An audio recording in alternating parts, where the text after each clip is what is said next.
Thank you very much. Welcome back, folks. Just want to call the meeting back into order, and we will begin with a roll call. So, President Glenn McCallum. Here. Secretary Marlene Hansen. Here. Thank you. Laura Burnoff, Northern Region 1. I know she's online. Can she speak? Can you give us a thumbs up there, Laura? Or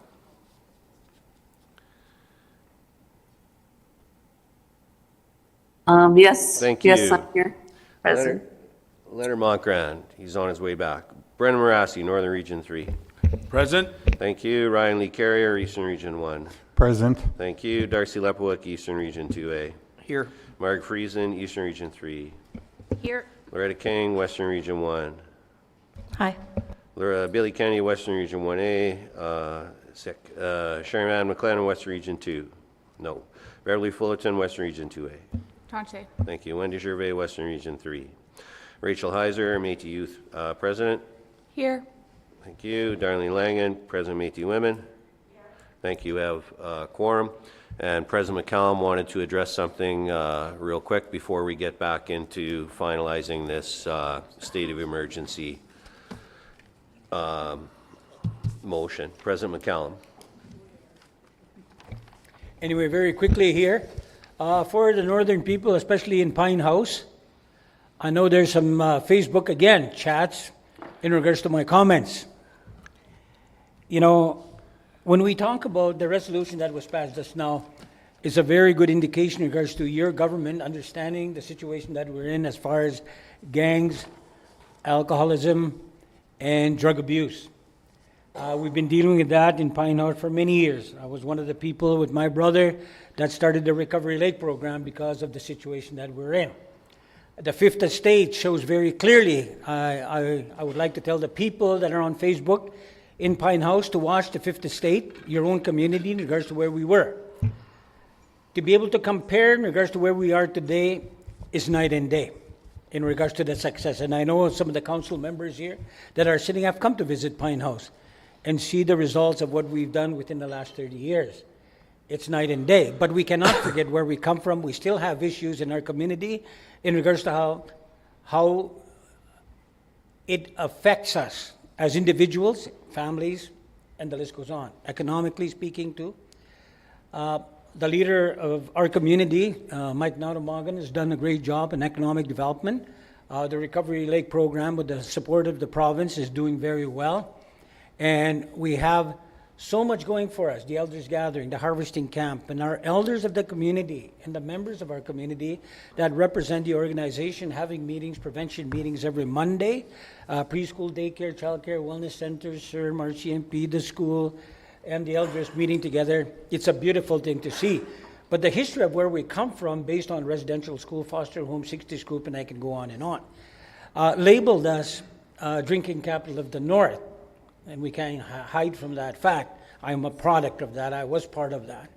My wife and I, and our families. My dad died of alcohol. And so, as I speak, it's not the present that I speak about. It's our history in regards to where we come from and what has happened in our community and how we lifted ourselves, asserted our right as individuals, as Métis and First Nations within that community and non-Indigenous people that live there, to be able to turn our lives around. And because other governments and other organizations weren't listening to us, so we did it on our own, and I'm proud for that. We should be proud in the community of Pine House, where I come from, to be able to see how far we've come. And you can hear the stories of the success that we've had. And I've told that story. That's the reason why I'm here, is to be able to promote success, but more importantly, at the same time, not forget where we come from. So it's not with negativity that I say things, it's reality in regards to where we've been, where we're going, how we've changed our lives around, and to be able to tell that story. I know some of the ministers spoke of their personal upbringing in regards to where they come from and how damaging some of the family members had to face because of alcohol and drugs. So we continue facing that. My family's facing that. So with that, I hope you would look at yourselves and look at the Fifth Estate program, look at where we've been, never forget where we come from, and hopefully we don't make that same mistake again, to go back to the drinking capital of the North, as we were labeled by the Fifth Estate. And everybody saw that across Canada. So for me, I was one of the workers on the Key Lake Road. When I saw that, it was shameful in regards to where we were, but I pulled up my socks, changed my life around, and that's what Pine House has done. The majority of our people are good people. They've changed their life around. Let's continue doing that work to change our lives around, but not forget where we come from. Thank you, Mr. Chair. Thank you, President. All right, so if we could get that motion back up, and I would propose this, folks, that I'll just read it again with the amendments and the changes.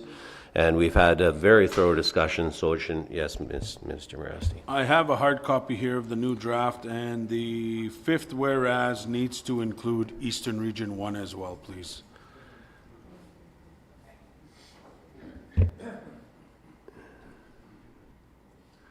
Excellent, thank you. So up to the top, and I'll read it off that screen because I have the old hard copy.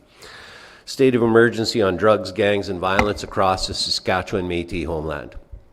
Whereas the Métis Nation-Saskatchewan MNS recognizes the distinctiveness of Métis identity, culture, values, and language, inclusive of knowledge keepers, Katayak, Le Vieux Monde, the old ones are elders, youth, women, and distinctive resources, which is incorporated into proposals and decisions of the Provincial Meetis Council, PMC. Whereas the Métis within Saskatchewan are rooted in their distinctiveness, including identity, culture, values, and language. Whereas the continuing legacy of colonization and injustices against Indigenous peoples of Canada has led to a crisis driven by the widespread use of drugs, resulting in gangs and violence in all regions of Saskatchewan, which includes Northern Region 1, Northern Region 2, Northern Region 3, Eastern Region 1, Eastern Region 2, Eastern Region 2A, Western Region 1, Western Region 1A, Western Region 2, Western Region 2A, Western Region 3, fracturing our connectedness to our communities and to the land. Whereas the crisis has fueled a rise in violence that erodes the safety of Métis communities and our traditional ways of life, and disproportionately affects the most vulnerable in our communities, including women, children, youth, and Katayak. Whereas the impact of drugs, gangs, and violence has strained community resources, including healthcare, law enforcement, and social services, and requires urgent action, particularly in Northern Regions 1, 2, and 3, and Eastern Region 1. Whereas the MNS is committed to working with other governments and partners to establish culturally grounded and collaborative interventions that restore connectedness and well-being and safety within the Saskatchewan Métis homeland. Whereas declaring a state of emergency will empower the MNS to call on other governments, access key resources, and ultimately build collaborative solutions in ways that honor our inherent rights to self-government and self-determination. Therefore, be it resolved that the Provincial Meetis Council, PMC, hereby declares a state of emergency on drugs, gangs, and violence across Saskatchewan Métis homeland, effective August 19, 2025. Further, be it resolved that the PMC directs the Métis Nation-Saskatchewan to engage with provincial and federal governments to secure additional funding and resources to support community-led initiatives such as the NR3 Justice Partnership Pilot Project that reflect Métis values and respects Métis distinctiveness, including identity, culture, language, and values. And further, be it resolved that the MNS calls on the provincial and federal governments to respond by affirming their recognition of the state of emergency on drugs, alcohol, and violence in the Saskatchewan Métis homeland, and affirming their commitment to working with affected communities, including the Métis Nation-Saskatchewan, regions, and locals, to create collaborative, culturally grounded solutions that respect Métis distinctiveness. Could you scroll up, please?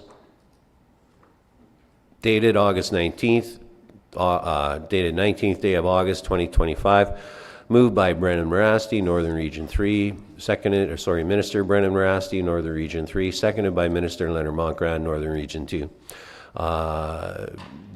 Minister Morasti, still good? Couple changes, or inclusions, sorry.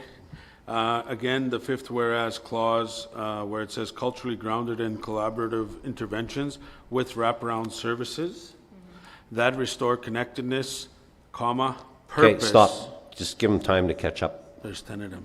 Hey? I'm just kidding. I'm teasing. I'm teasing. Can I shut off his mic here? Okay. continue. Let them just get caught up. I did turn off your mic. You can turn it back on. Good. Okay, we got the wraparound services? Yes. Perfect. That restore connectedness, comma, purpose, comma, well-being, and safety. And then on the further be it resolved, state of emergency on drugs, take out alcohol, replace with gangs and violence. Oops. Thank you. Has Leonard been found? Yeah, Minister Fullerton. Sorry, Minister Morasti, I'm just wanting to clarify, like, on drugs, gangs, and violence, would we not want to say on addictions, gangs, and violence?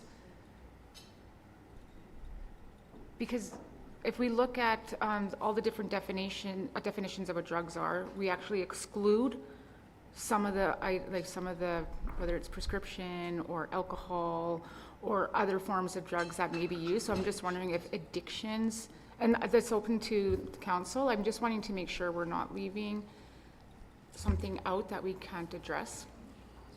Because alcoholism is also So still instead very of high. drugs, replace with addiction? Or just say drugs, alcohol? Alcohol and drugs? I think so. Okay, Thank you. I'm in favor of that. I need drugs, I need the I need oomph. drugs. We need the oomph in there, right? And I don't need drugs. So just alcohol is going back in. Okay, Even on the heading though, state of It's on. emergency on alcohol, drugs. it's on. She's typing real fast. So we got it in all the spots? Drugs. Okay, excellent. Minister Friesen. Thank you, Chair. Just a friendly amendment. If we're going to be changing to the terminology that the mental health sector uses, it's called substance dependency. Too colonial for me. No, it is what it is. It's too mainstream. I don't agree. Sorry, Minister. When we're talking, okay, I'm not arguing here, I'm just making a point.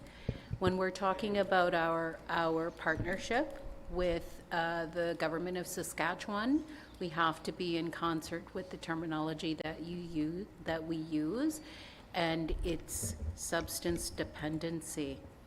Yes, thank you.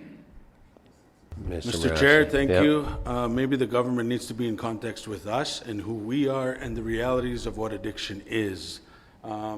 I've seen for too long health authorities sugarcoat what addiction really is.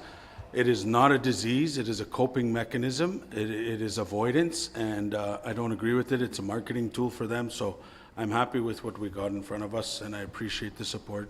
Thank you. President McCallum. I just want to add on, thank you, Chair, in regards to how we talk about assimilation, colonization, we're starting to create the words that fit within the space that we have. Sometimes even that wraparound, I would question that, but I'm not going to. Because wraparound has been used in Prince Albert, and it's a mainstream initiative, not necessarily ours. That's why Reclaiming Our Community and the Recovery Lake program was named in regards to what we're doing in Pine House. And so what is the nation going to do? If we say we are distinct people, are we going to still continue using the words of mainstream to qualify in regards to how we do things? We got to be very careful. At the university where we're working right now, metaphors are used because they don't deal directly with us and to understand us, to be able to support us. Now we're changing the words.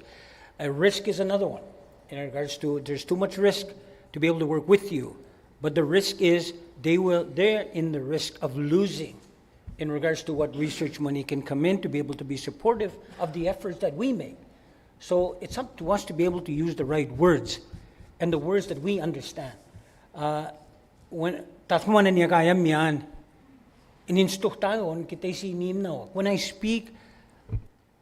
I speak simple, but people call it simple, but it's not. My language is not simple. It's very hard. But when people reference to my language, they say simple or our efforts being simple, but it's not simple. We have the hardest job as a government to be able to address the issues on what's written on that resolution. So the words that hit home or make sense to us is what we do.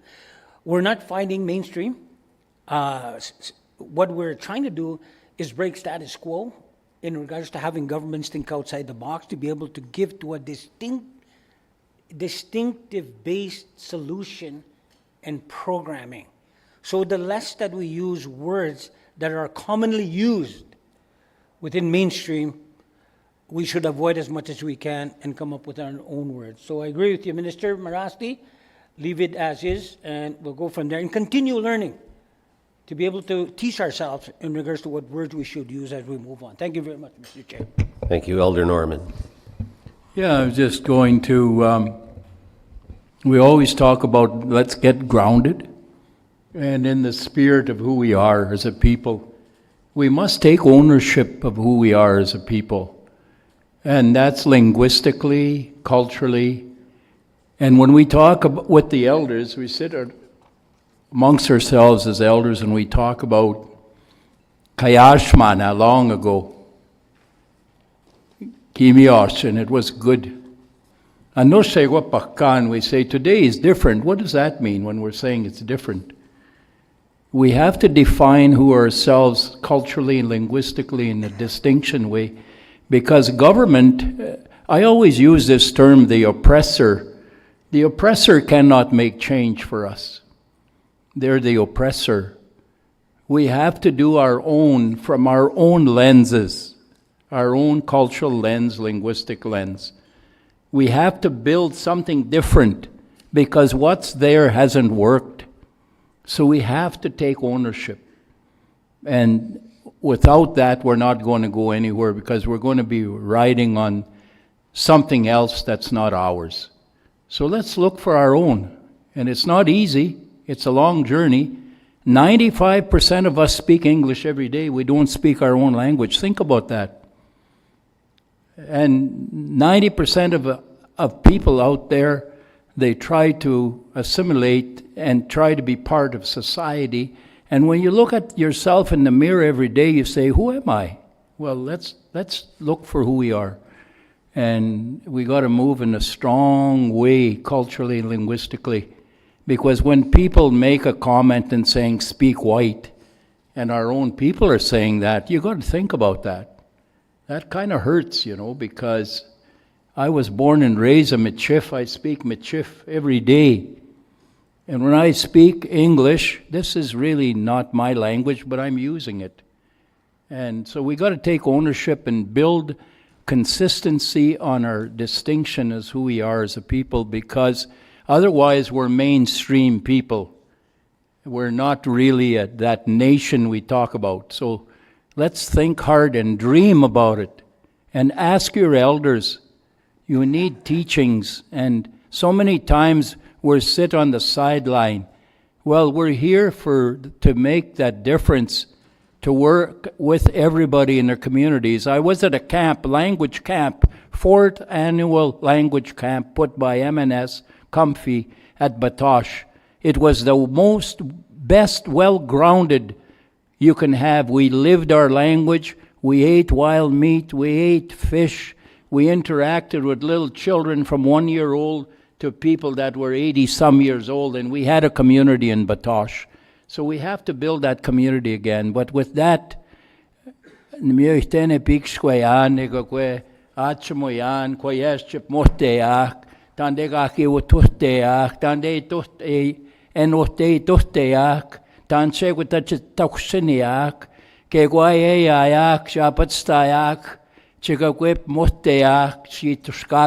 so merci. Thank you, Elder Norman. President McCallum. Question? Thank you. All in favor? Mr. Marasti, are you in favor? Okay, good, thanks. Opposed? All right, so passed. Thank you very much. Okay, last motion, folks. Development of a KTAC plan. 7.7 on your agenda. Whereas the Métis Nation-Saskatchewan, MNS, recognizes the distinctiveness of Métis identity, culture, values, and language, inclusive of knowledge keepers, the vieux mon, the old ones or elders, youth, women, and distinctive resources, which is incorporated into proposals and decisions of the Provincial Meetis Council, PMC. Whereas the preamble of the Constitution of the Métis Nation Saskatchewan affirms Métis have the inherent right to self-government or self-determination, choosing their political path and pursuing economic, social, and cultural development. Whereas Kitayak are vital to the growth and vision of MNS, serving as the primary knowledge keepers of Métis languages, culture, traditions, history, and providing spiritual guidance through opening and closing prayers, starting meetings in a good way to focus on the issues that matter most to citizens and family. Whereas, historically, Kitayak played a vital role in the MNS Senate, offering guidance and accountability through ceremonial leadership, swearing-in ceremonies, and the presentation of awards. Whereas, Kitayak contributions to mediation, arbitration, advisory, and cultural representation remain a respected part of MNS's governance legacy.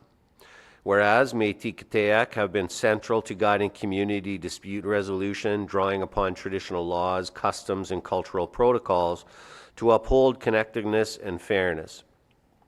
Whereas through their traditional teachings, Kitayak have instilled in the Métis people a shared responsibility to care and support one another as family. Whereas Article 22 of the United Nations Declaration on the Rights of Indigenous Peoples, UNDRIP, calls for special attention to Indigenous elders' rights and needs, which further affirms MNS's determination to uphold international human rights standards by developing a policy that honors and supports Métis Kitayak. Whereas a plan for MNS is necessary to identify what would be required for MNS to outline a clear, consistent, and culturally grounded Kitayak policy that would clarify how Kitayak are engaged, supported, and recognized in MNS governance and decision-making. And whereas the plan would outline proposed costs, timelines, and allocation of resources required to develop a comprehensive Kitayak policy.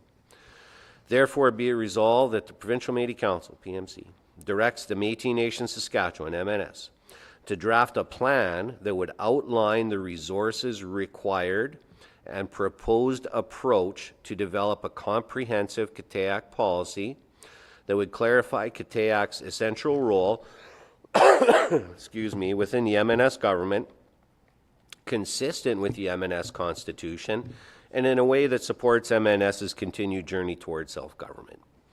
Be it further resolved that the PMC directs that the plan be developed as an interministerial collaboration across MNS, recognizing the critical role of Kitayak throughout the work and activities of the entire MNS government.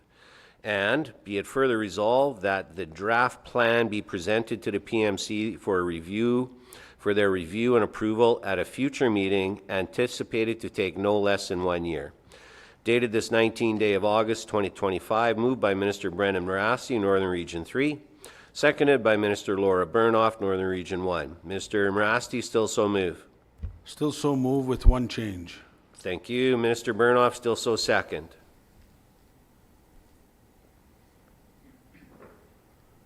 I understand she's online on a plane or in security or wherever she is. Mr. Burnoff?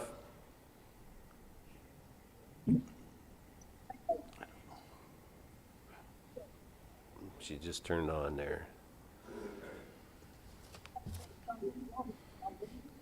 I hear it's rather garbled. Could I have a different seconder, please? Okay, President McCallum, thank you. What's your proposed amendment there, Minister Morasti? Oh, sorry. The development of a plan for Kitayak policy. I would rather say development of a Wita Tsehiwin, which means journeying together policy. Where is this part? Right at the top, the heading. Oh, okay. Yeah. WETACIHOWIN WIN. Journeying together. So development of a plan for a Wetaskiwin policy. Wetaskiwin. Wetaskiwin policy. Okay, President McCallum, you're okay with that amendment? Any questions, scares, concerns? Pretty straightforward.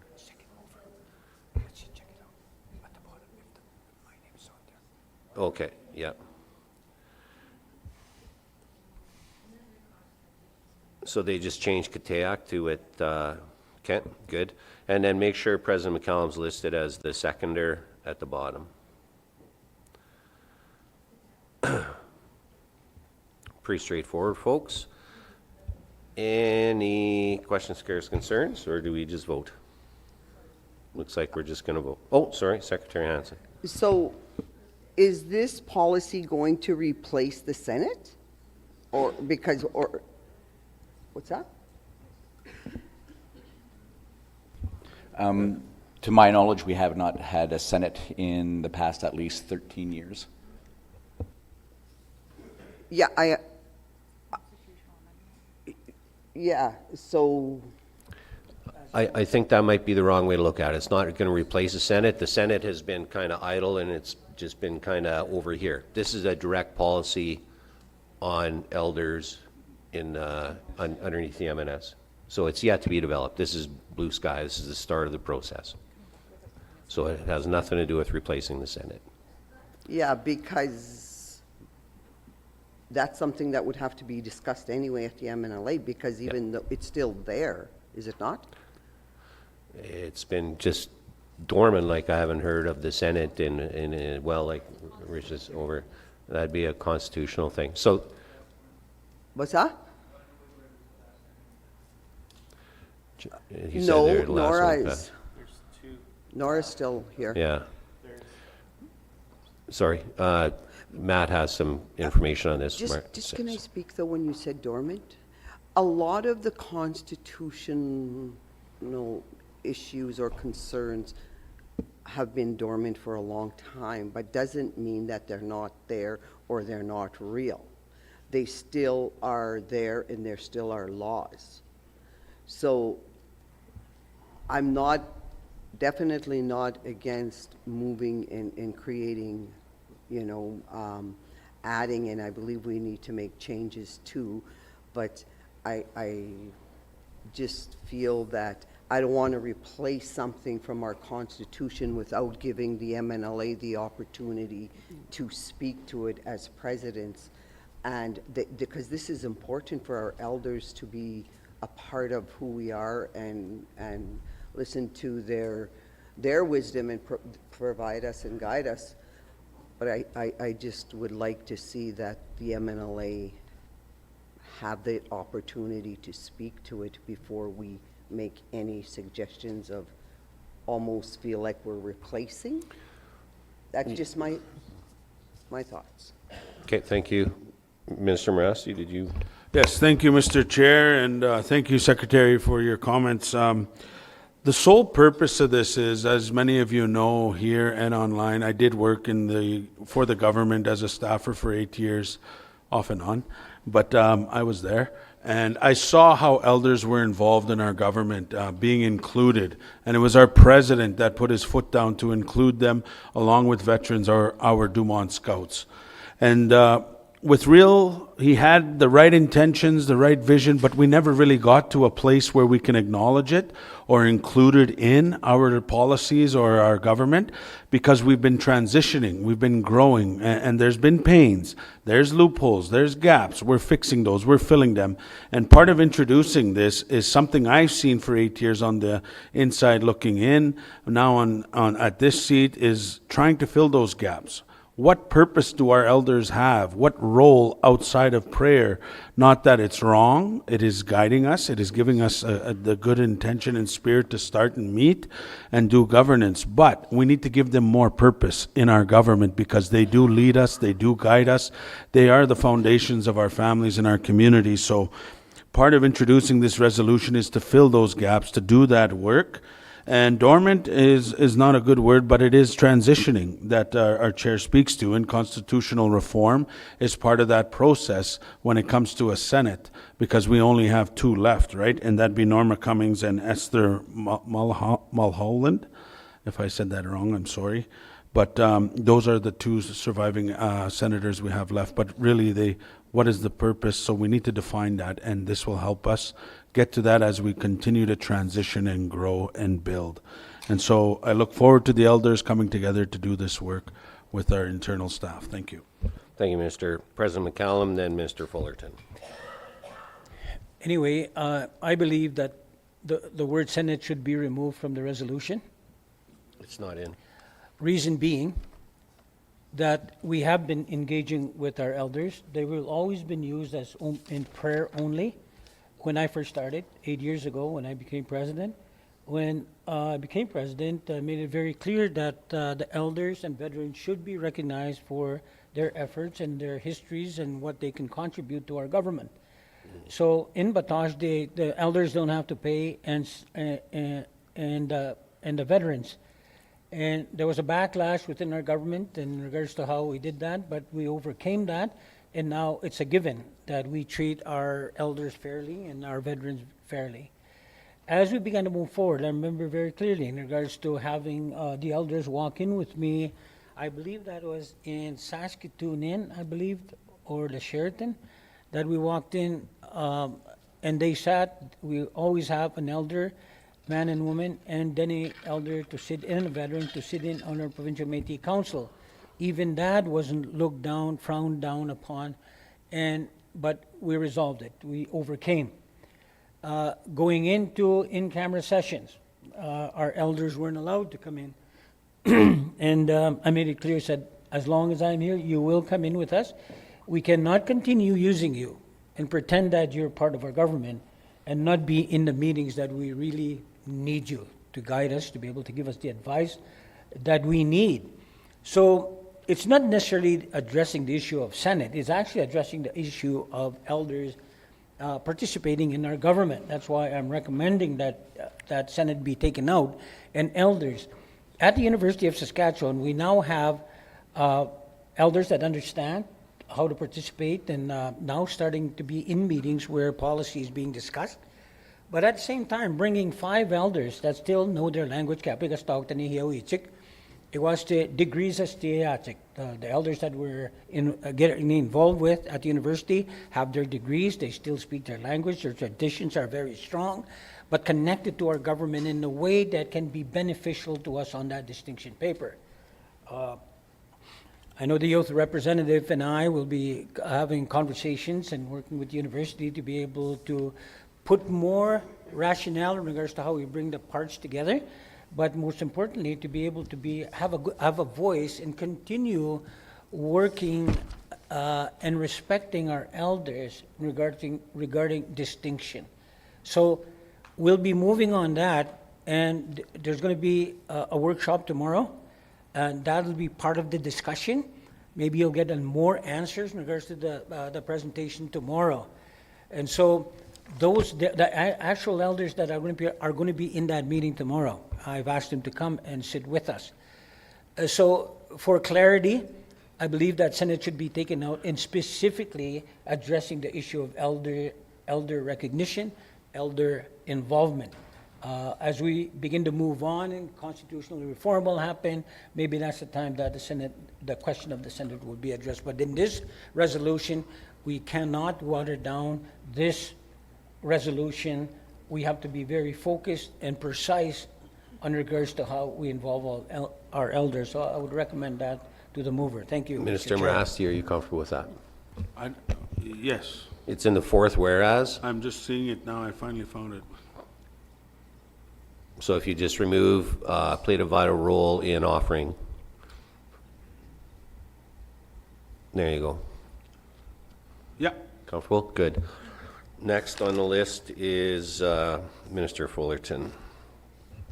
Thank you, Chair. I just want to speak to this resolution and the appreciation that I see that is coming forward. So speaking to my previous role as a staff and, when we were looking to include elders, old people, knowledge keepers. There's so many different avenues to how we approach an elder, old person, knowledge keeper, and not having, a list of our people that we could contact, who does what ceremony, who's available. And my biggest concern, not for our nation, but overall for our elders, old people, and knowledge keepers, is making sure that we are not exploiting them or tokenizing them. And as I heard President saying, they're more than just a prayer at the table. They're more than just a tick in the box beside us saying, look at us, we have an elder. And how do we get them more involved? And what does that look like? And who do we have? I know we have a staff currently that has been, reaching out to all the elders and visiting with them and building those relationships and encouraging, our old people to get more involved, to help them feel more comfortable and understand where we are. And so, and I'll just use yesterday as an example, trying to get our region more involved and, and having our elders, our regional elders, Elder Dennis Falcon and Elder Caroline, attend the ground blessing. It was more than just, again, them just showing up. Is how do we get them more involved in every step of the way that we're doing when we're building our government? So for me to be able to know that there's a plan being drafted in a year and a half, whenever it comes back to PMC and MNLA, knowing that there is a structure, I think that is very important. So I am in support of this, and I am glad that it has been brought forward, and I look forward to seeing what that draft plan looks like. Thank you, Minister. Minister Friesen. Thank you, Chair. And thank you, Minister Morasti, for the consideration of our old ones. I'm also grateful that you have identified potential cost in your resolution and proposal bring back to i.e. the finance committee and so that we can provide recommendations. We're learning together on how this works, right? And the review has to, and the support will come from finance if we are moving forward on this initiative. So it's new. I do support the resolution with that caveat. Marcy. Thank you. President McCallum wanted to respond to that real quick. I would like to add on to that in regards to the work that we're doing. We didn't sign the research agreement for nothing at the University of Saskatchewan. We have to be, and I've been saying this over and over again, that each of your departments that you represent, you now have to start working with the University of Saskatchewan to Kurt Boyer and our CEO and our COO, and myself and the minister responsible, which is Laura Burnoff, and our youth president are going to be involved. I already am talking to Kurt and Vice President Velji and the new incoming President Vince Bosio in regards to finding the dollars to be able to complement. Yes, you have every right to be concerned, Minister, in regards to the dollars that do come into our government, but at the same time, we have to think outside the box. And that's what I've been doing for the last 5 years, to be able to make our footprint noticed at the University of Saskatchewan, and it has been now with the agreements that we've signed. So I look forward to that conversation with Velji, the Vice President, who is in charge of research at the University of Saskatchewan. There's hundreds of millions of dollars coming for us to be able to identify in regards to what resources we need. And already they're working on what are we going to pay our elders. They're not there as token, like you say, Minister Fullerton. You're absolutely right. And we're going to continue working on that. And I look forward to working with you, President, Youth President, and to be able to put more substance to the discussion around elders, but more importantly to the gaps that we have within our government, using the University of Saskatchewan to be able to do the research and identify in regards where the gaps are. Those are coming, but wait a little longer till tomorrow. That's not very long. That you'll get a broader, bigger picture in regards to what we're doing. There's actually written documents that you'll have access to.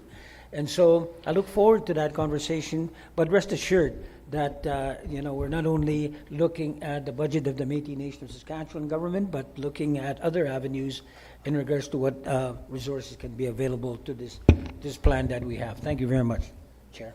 Thank you. Lefty, President Langen. Okay, good stuff. Secretary Hansen?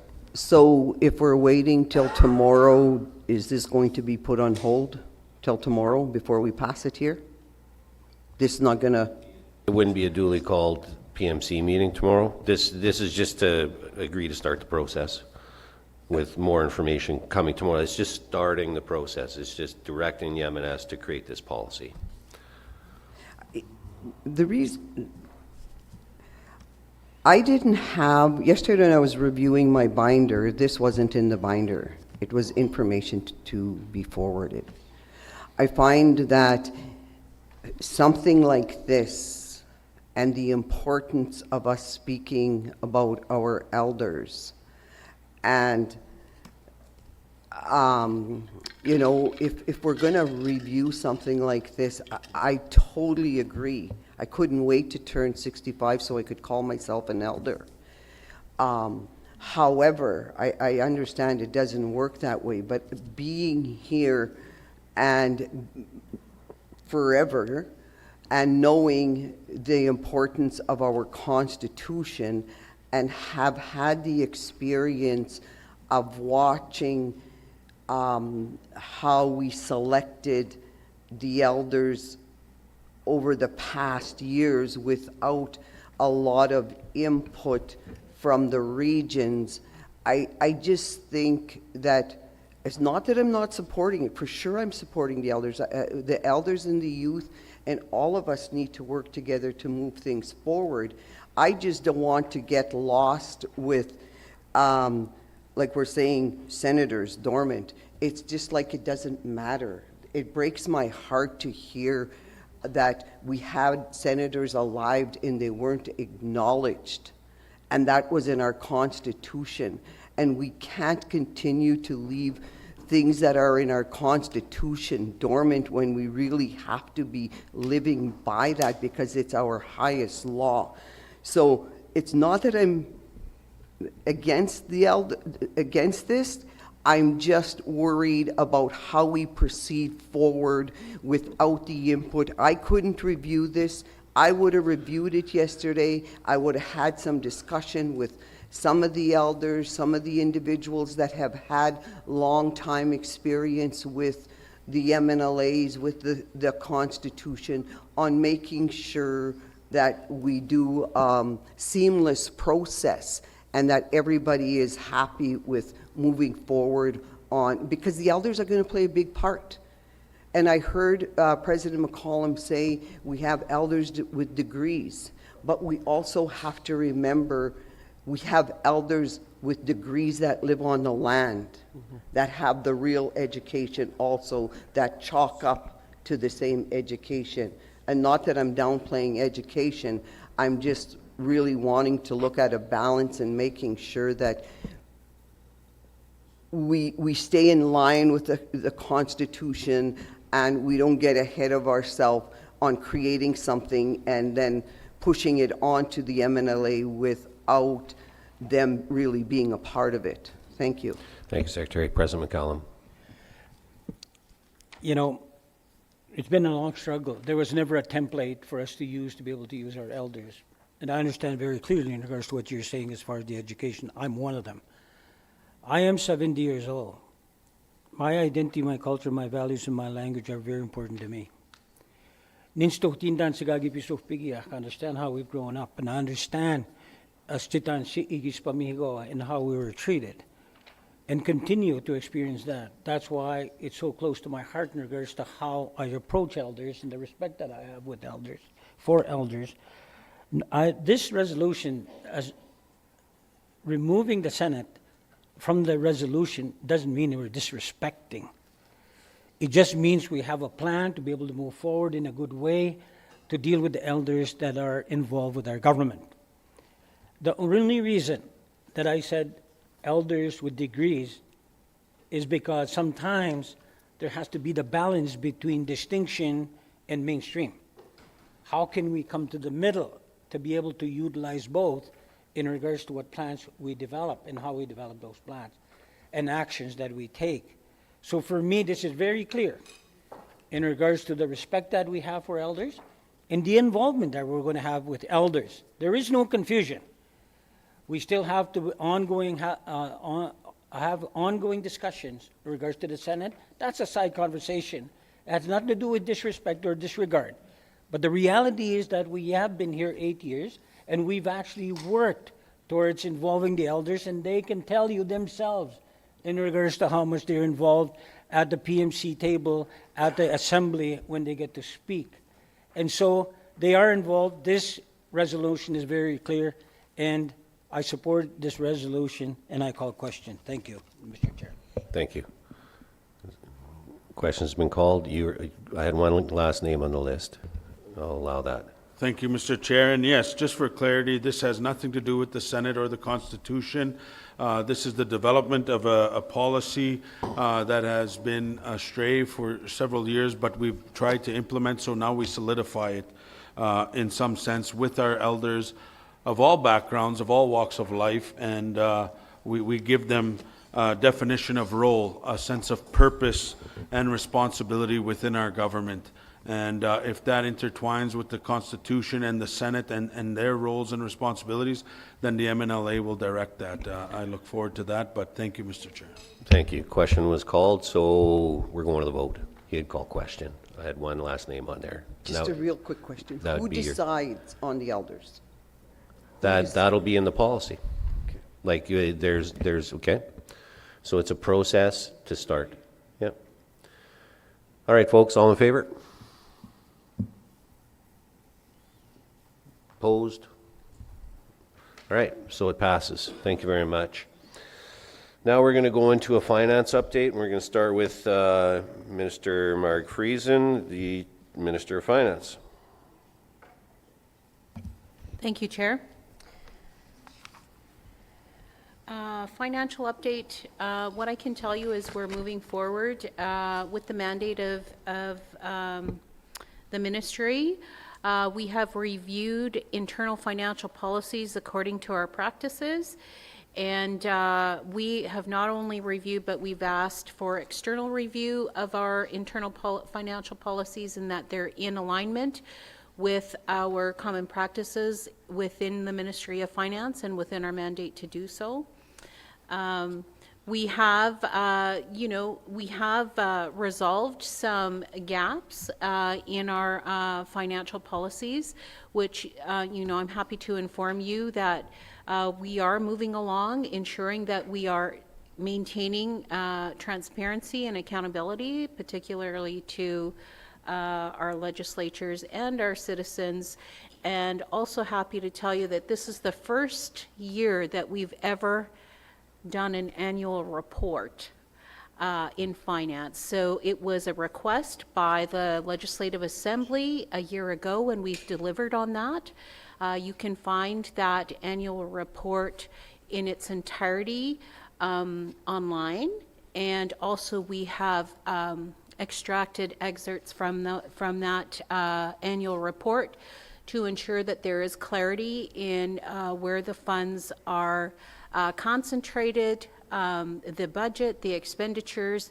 I'm really pleased with the report because it not only gives you the hard facts, the numbers in black and white, it also tells a story.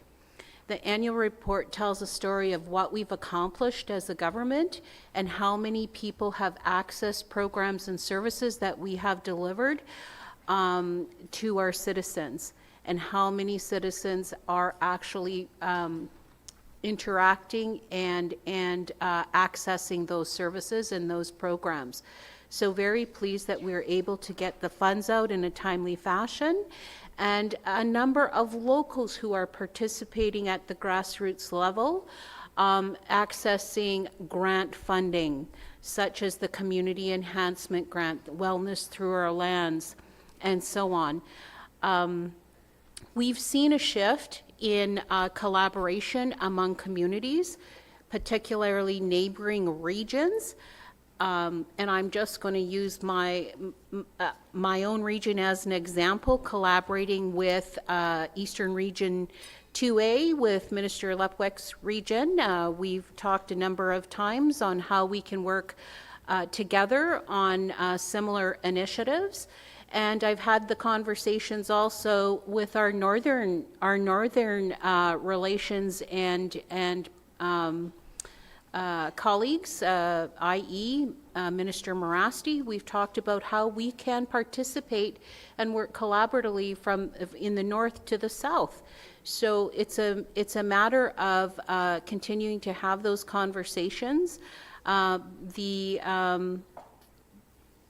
The process on developing an administration act, a financial administration act, is also in progress. It started last term. It continues to be a focus for the ministry, and myself being the minister responsible will ensure that we are completed in this term, and that it would be for full review brought back to this table, and of course the Legislative Assembly. I'm really happy that we are talking about transparency and collaboration among the ministries. It's really, with myself, with a different role now, with just holding one responsibility, it brings my work a little bit in the background, because finance, it impacts every ministry, but however, it's not on the forefront advocating for citizens, although this is what I do with your partnership. I know we're going to have a presentation with Matt and Echo to go through Q1 variance analysis. We did that at a Provincial Meetis Council level. Great questions and suggestions were made to ensure that we are, we're not changing the outcomes, but we are making it far more user-friendly. And this was also a commitment made at the Legislative Assembly that we would share those variance analysis quarterly with the PMC, and also citizens have access to that information as well. And I open my, there is an open invitation to talk with me if you have concerns or you have questions, you need clarity on, some of the information that is shared publicly. I'm more than happy to answer your questions. So I'll turn it over to Matt and Echo to continue with the analysis report. Open for questions too. Thank you, Chair. Thank you, Minister. We'll do the presentation, then we'll have general questions, both for Echo, Matt, and yourself. So Echo is going to be doing it. Have at her, Echo. Thank you, Mr. Chair, and thank you everyone for the opportunity to present the Q1 financial updates to you all. If we go to the slides, this presentation covers the following topics. So we will provide a financial compliance matrix overview to touch on some of the key control and financial compliance points, and to also present to the council where we're sitting at and what are the action items for us to improve our compliance practice. And the next topic is we'll dive into the first quarter financial health, and we'll also get to the variance analysis and insights. And in the end, we'll get into a little bit of the regional support and capacity funding clarification topics.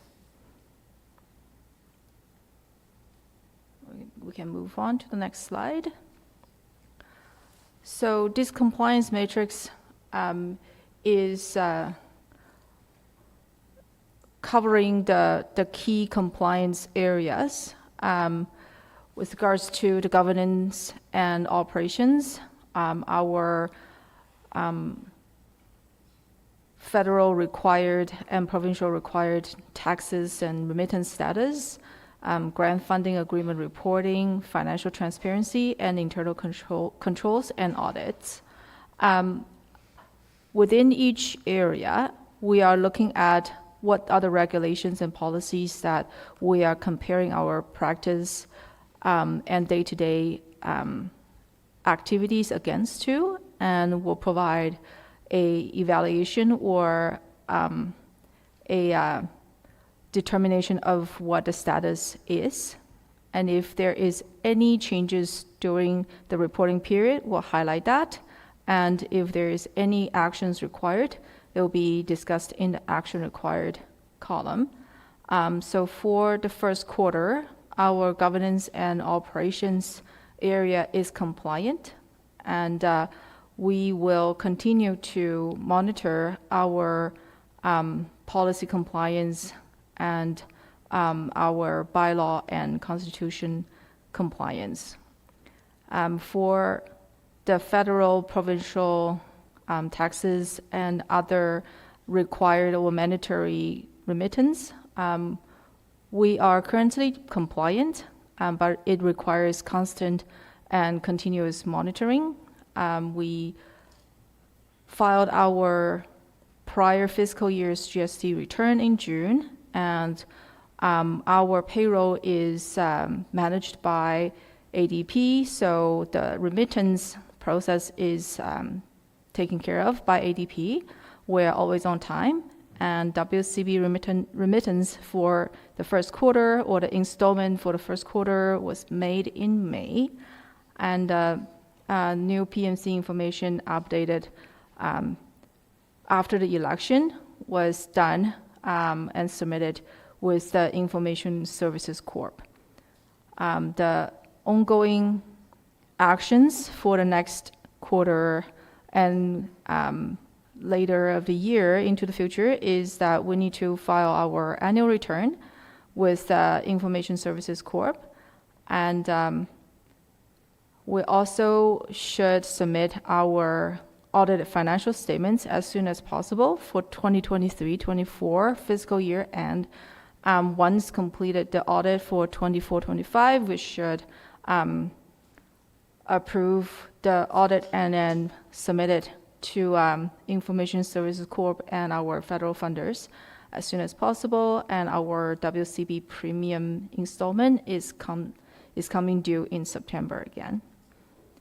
For grant and funding agreement reporting, we have various grants and funding agreements, and came with them is the reporting requirements.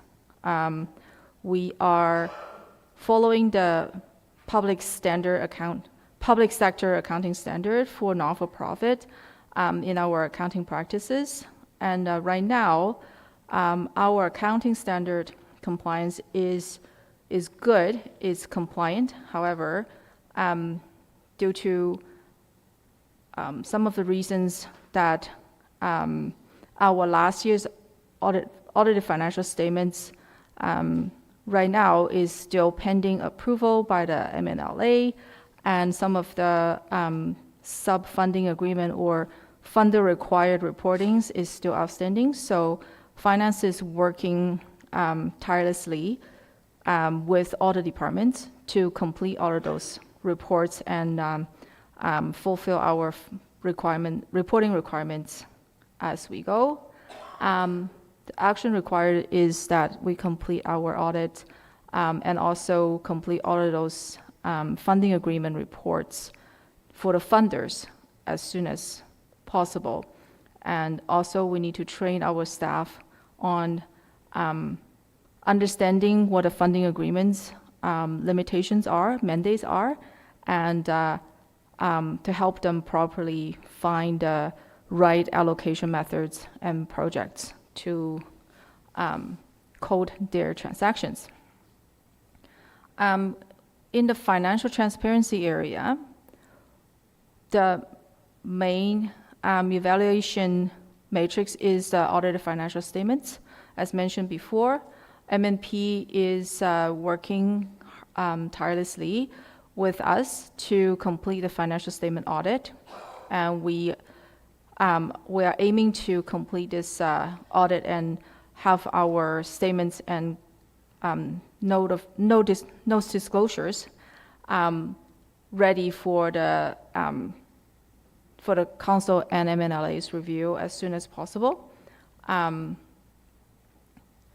The last but not least area of compliance is the internal controls and audits.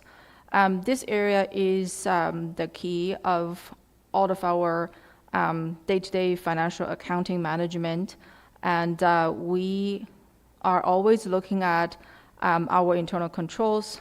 One of the main principles is segregation of duties.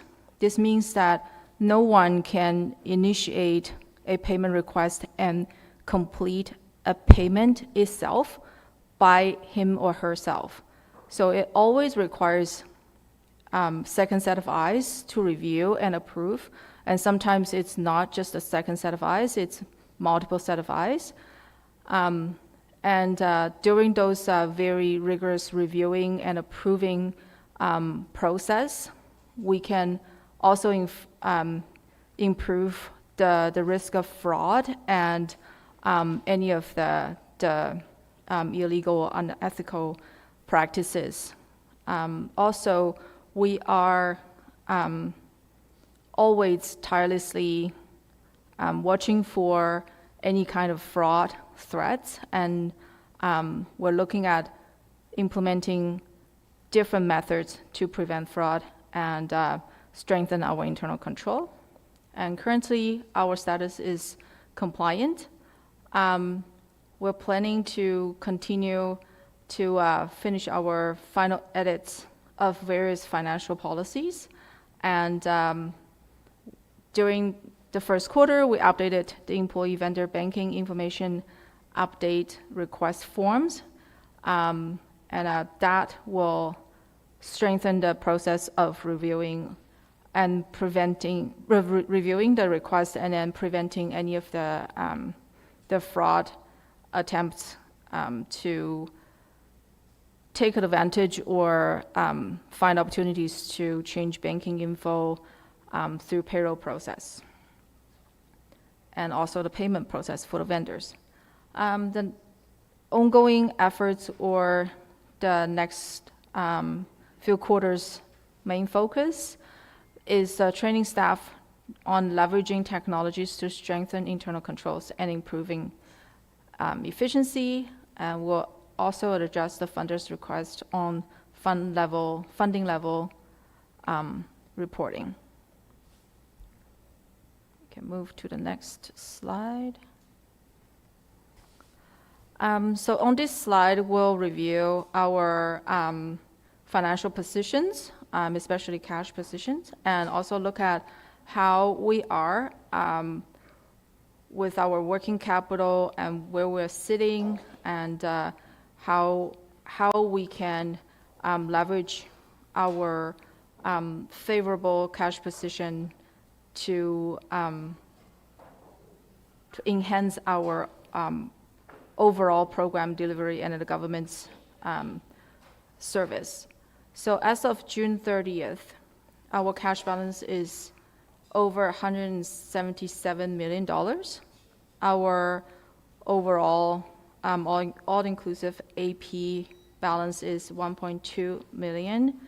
And then receivables balance is $2.2 million. So below the table, there's a little bit of analysis to show our days of cash on hand. According to the calculation, we are sitting at 200 plus days. And what this tells us is that we have over 200 days that we can operate if all revenue inflows suddenly stop. And a common benchmark for this days of cash on hand for the other organizations and companies is 3 to 6 months, and then as we can see, we are beyond the 6 months mark. So from this perspective, we are in a very good cash position. The second ratio we want to present is the working capital ratio. At the end of the first quarter, our working capital ratio is greater than 10. What this greater than 10 ratio is telling us is that we have the ability to cover short-term cash obligations with our current assets. This ratio is considered to be great or healthy if it's greater than 1.5 to 2, and we're at 10. So M&S is sitting at a very strong cash position as of the end of the first quarter of this fiscal year. While higher ratios are favorable, it also indicates lagging in current asset utilization. We'll get into that in more detail later on. We can move on to the next slide. So in this slide, we can see the consolidated M&S first quarter budget versus actual report. And we can zoom in so that the numbers are easier to see. Great. So collectively, in the first quarter, our actual revenue from the Government of Canada is $57.9, almost $58 million. And the other revenues includes revenues from smaller grants or provincial grants and other self-generated revenue, which is a very small percentage. So compared to the budget, we are a little bit ahead of the budget because some of the federal grants or agencies would like to provide their funding for the year relatively heavier at the beginning of the year. So they will allocate 40 or 55% of their grants in the first quarter, and then the remaining installments will be relatively smaller, around 15 to 20% throughout the year. And to look at our expenses, our payroll expenses is $8 million. That is a $2 million lower than budgeted number. Grants to citizens is $8.6 million, and it indicates a $3 million behind budget kind of trend, and then the variance is around 27% behind budget. And the grants to regions and locals is a bit smaller. We will visit some of the main causes and reasons behind that number. And the grants to external parties, this grant is mainly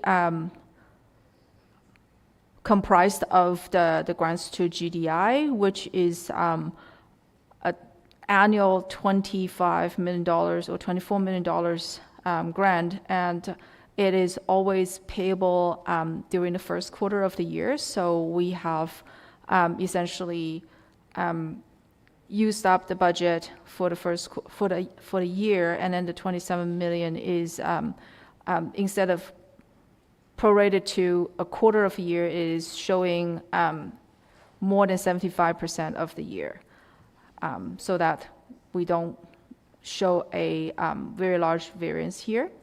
The program delivery expenses includes travel, meetings, conference, workshops, professional fees, contracted services.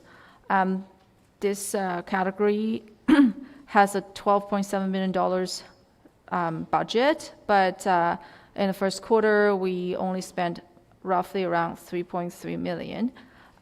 It is quite behind, and in our variance analysis session, we will get into some of the main reasons and share some insights. And the other operating expenses, including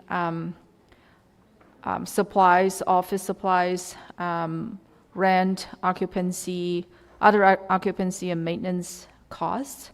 So yeah, this in this category, we are about $1.7 million behind budget. So overall, our operating expenses is around $47.4 million, which represents a 31% lower than expected spending budget or spending amount. So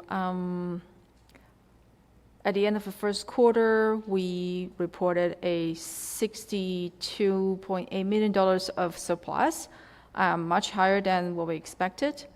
And also, if we look at the capital expenditures, it is also behind. Various reasons behind that number, and we will get into that in the following slides. We can't move Minister forward. Friesen, comment? Yes, thank you. And thank you, Echo. If I can just pause for a moment, please. Number one, this is hard to read on the screen.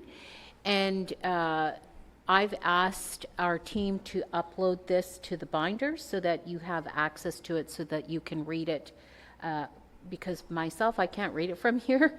And I know we've reviewed it already at Finance. However, it'd be nice to have it accessible in our binders. So thank you. Okay, they can eventually work on it. Yeah, if you could just blow it up and make it as big as possible, that'd be great.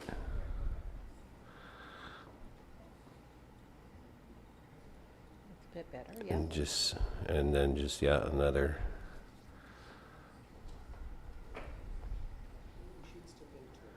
Oh, yeah. Yeah. Yep. They'll still get it. So this slide is just a different view of our consolidated budget versus actual for the first quarter.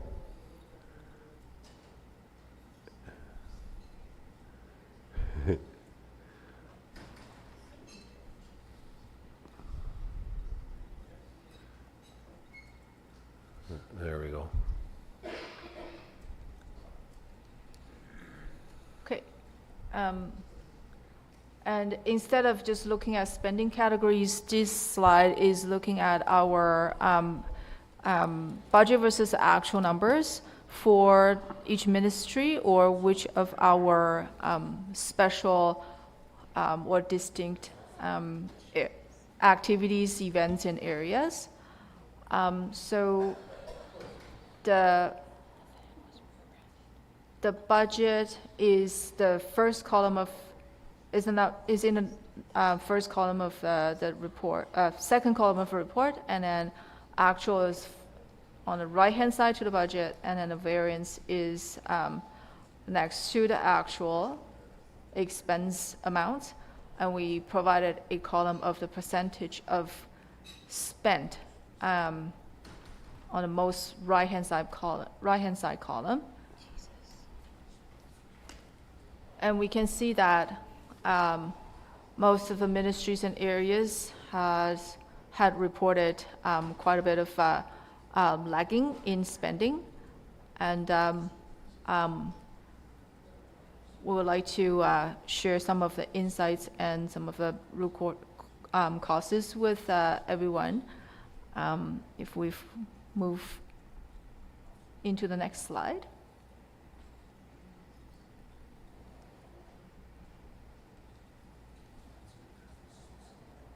Okay, maybe just a tad bigger if possible. Information. Okay.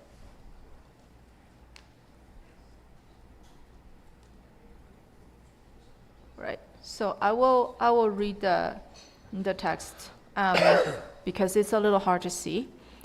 So overall, the first quarter actual expense numbers are trending behind budgets significantly. Although the working capital ratio and matrix are showing favorable positions, the underspent status in the program delivery categories require close monitoring of the work plan's execution. And the regional and local activity levels was impacted by the general election during the first quarter, which resulted lower than budgeted grants to regions and locals amounts. Additionally, the wildfires in the north prevented communities from participating in some of the programs we provide. As of June 30th, total fire evacuee support related grants and costs are about $263,800. So that is the end of June 30th totals, and as of now, I believe that number has doubled, and we are supporting lots of the evacuees and in any way we can. Yeah, so we're catching up with our budget. We can move on to the next slide. Okay, so some of the other common themes behind large variances are, the first one is carry forwards. Surplus from prior years complicates the current allocations. Most affected areas are housing, mental health, health, and policy and self-determination areas or ministries. Carry forwards are the remaining funds from the prior year's budget, and it adds to current year's available resources, financial resources. So when we're looking at our budget, it might even be smaller than what we actually have, than what we budgeted. So that is just something to keep in mind. And the second most common cause of the large variances is timing of the events. So programs tied to seasonal or future events delayed the first quarter spending. For example, MNLAs will occur in the first to the fourth quarter. Homelessness programs are the spending peaks in the winter season.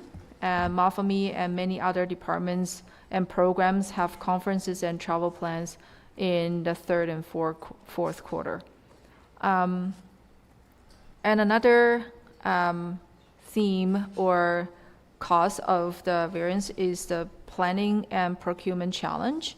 Most of the capital projects face delays due to slow construction progress or scarcity of suitable land for the purpose of the building. And one of the insights we want to share here is that internal services departments rely on administration fee recovery to fuel their operations.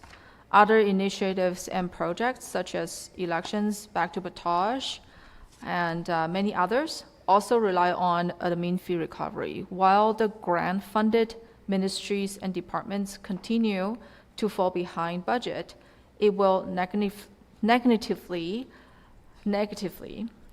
affect the admin fee recovery amount and lead to deficiencies or deficits in those internally funded areas and projects. Some of the insights. Mr. Friesen. Thank you, Chair, and thank you, Echo. I actually just wrote that point down about admin recovery fees, or and when departments that have large budgets underspend, we can't utilize administration recovery fees that actually support the internal departments that don't have a budget, i.e. legal, our communications department, HR, and there's about 5 internal departments that the admin recovery fees support. So if we're underspending, we can't access admin recovery dollars. So it's really important that we monitor closely, and this is an action item coming out of the last Finance Committee meeting and reported to PMC, is that we have a duty to spend the budget that is allocated. And if we're so reserved that we're not spending the budget that is allocated, then it impacts other areas. So it's great that people have reservations. However, we need to spend it in which it was allocated to and intended for. So because they are restricted funds, and so there's no flexibility in those areas, and we need to be spending the allocated budget. So that is a good problem to have, but we are monitoring that situation more closely. And the larger ministries that have a larger budget, such as housing, education, and health, they have compliance officers that are dedicated to ensuring that we stay on track. And they're the ones who work closely in ECHO's department with the finance team, but they are dedicated to helping those ministries and those departments, ensuring that their budget is on par, and that we are utilizing the allocated funds necessary to deliver programs and services. Thanks, ECHO. That's my comment. Thank you, Minister. Back to you, Echo. Thank you, Minister. So this is beyond a little bit of analysis. It is more for some of the insights to how to address the issues and the common challenges that we just presented on the slide before, or discussed on the slide before. Some of the actions can be taken are improve productivity,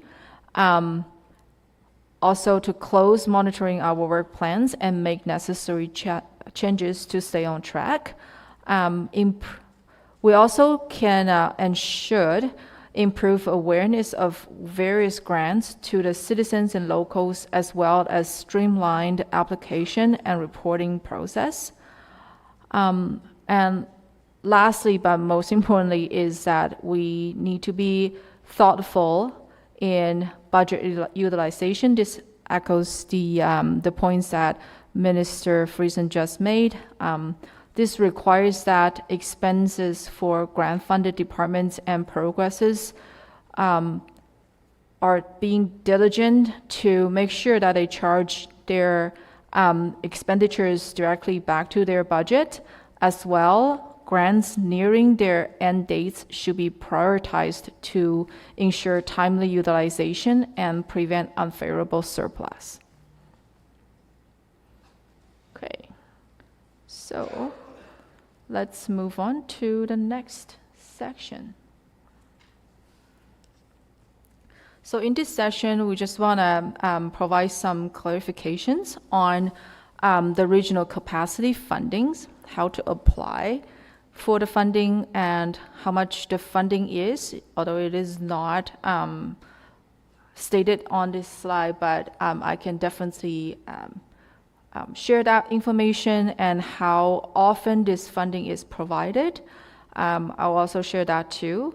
But first, just to make it for everyone to be aware of, that some of the regions still have not reached out to apply for the funding yet. To apply for the funding, the requirements are annual operating budget approved by the regional council, quarterly activity reports, signed capacity funding agreement, quarterly financial reports, which includes balance sheet, income statement, bank reconciliations, and accounts payable and receivable summary report, which finance will be more than happy to provide those more details to anyone who would like to have them. And we also require audited financial statements from the Echo. region. Minister Friesen wants to chip in. Okay. Thank you, ECHO, for itemizing the criteria in order to access regional capacity dollars. It is been an ongoing operational concern that not all regions are operating at the same level, and they're not able to access their regional capacity dollars. So we would like everybody to be consistent, number one, with the access to the funding and having the support to access that funding, and also to monitor your expenditures and to report on your expenditures. So finance has done an analysis of what we can offer internally to support regions to grow their financial management processes within their region. If you don't have an accounting software system, we can help you with that. We can provide the necessary training to ensure that you have the basic knowledge to manage your own regional operations. And also the other thing, the criteria and the agreement that you sign with Métis Nation-Saskatchewan for you to access those funds is standard. The agreement is standard. It is the same across the board for every region. It's not any different than, one is no different than the other.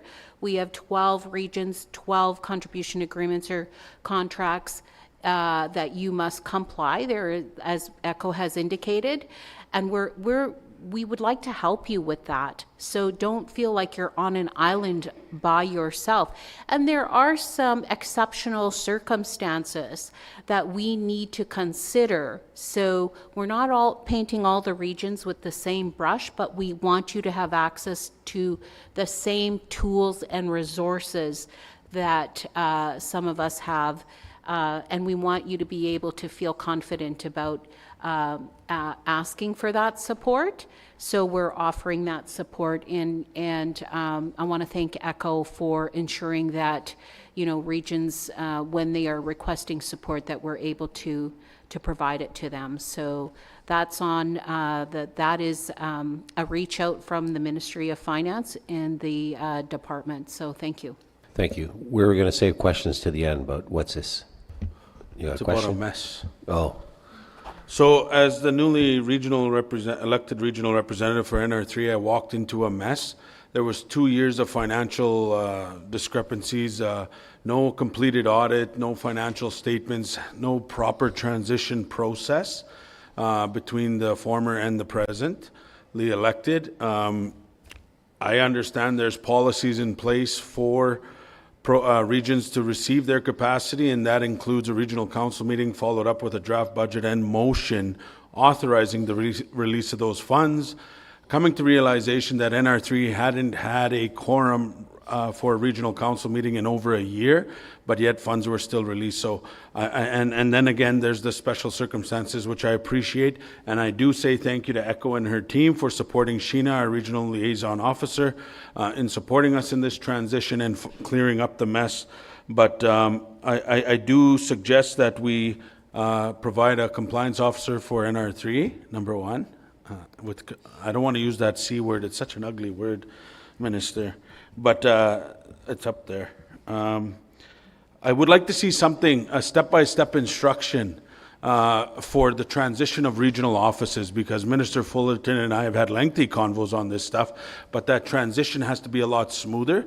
Like, we're going through 9 desktop computers and trying to find QuickBooks and access to this when they weren't even linked to our IT as a region of this government, we weren't even linked to IT with QuickBooks and the programming. So all that stuff we have to fine tune, and we are growing. There's pains, but I throw that out there for future reference. Thank you. Thank you, Minister. Minister Friesen. Thank you, Chair, and thank you, Minister Morasti, for your comments and concerns. I do take that under consideration, of course. We will absolutely support regions who are in transition with new leadership, and ensure that you have at least a guideline of what the criteria is when you're accessing regional capacity. And there are guidelines to all the grant funding that is available to regions and locals. So absolutely, we can support you in that. And it's a great idea that we actually have a transition process when there's new leadership in regions, with not only financial transition, but also leadership transition as well. So merci for the suggestion, and we will take that back to our table. Thank you. Thank you. Back to you, Echo. Thank you. And we just want to highlight that we are here to help. Finance is open to provide guidance or support to help regions to transition to a new accounting software to streamline some of the processes. And also, if there are any questions specifically around how to do bookkeeping and how to maintain the books, we are here to help as well. And I know that completing an audit and being able to provide an audited financial statements are very challenging, but right now, currently, this is a required element to access the funding. As many regions have reported so far, getting audit and getting an auditor and then completing an audit is very, very difficult. And finance is here to help. And some of the suggestions that we made, such as moving your accounting software from desktop platform or software to an online cloud-based software will lessen some of the burdens and also help you to lower some of the costs to get the audit done, because the cloud-based accounting softwares can be accessed by auditors from remote as well. And then they don't have to travel to for some of the larger firms that have proper staffing resources or capacity, they don't have to travel to a remote location while completing the audit, is a cost-lowering factor or a consideration for them. So we are, finance is here, and we are getting ready to support the regions if you have any questions. And as mentioned before, I just want to share that our regional capacity funding is for the qualified regions is up to $160,000 a year, and payment or the installment frequency cadence is 4 quarters. So each quarter, the regions can apply for $40,000 to fund their operations. And how we go about currently is that the regions will, at the beginning of each quarter, provide the required reports and documents, such as activity reports and their financial reports, and then to get once it's approved, to receive the $40,000. And at the beginning of the year, that is when the annual agreement renews, and we sign a new agreement. The annual financial statements are provided, and we want to see that an auditor has been engaged to start working on an audit at some time of the year We do understand that audit cannot start right after the year end, and funding is required to keep the doors open at the regions. So we will take that into consideration, but we do want to look at that regions have the plan to complete the financial statement audits. Thank you, Echo. Minister Friesen again. Thank you, Chair, and thank you, Echo. I just wanted to touch base a little bit on an audit, a regional audit and submitting audited financial statements. It is a requirement by the funder that we provide audited financial statements. However, I know that is a barrier financially for some regions who are perhaps behind in audited processes for their financial situation in the region. So we are currently reviewing options on how we can collectively be a bit more reasonable with audited costs, with audit costs. So whether we share an auditor, neighboring regions share an auditor, there's options that we can review and pursue. So I know, ER3 has spent a great deal of our regional capacity dollars on an audit. So we have to ensure that we can meet the requirements, but also have the capacity to meet those requirements too. So we're currently reviewing that situation. Thank you. Thank you. Is there any slides left, Echo? We're done. Okay. Any questions? Okay, Minister Morassi, then Minister Moncret. When are you going to show me the money, Minister? Nah. Minister Moncret. Microphone, please. Been so long since I talked.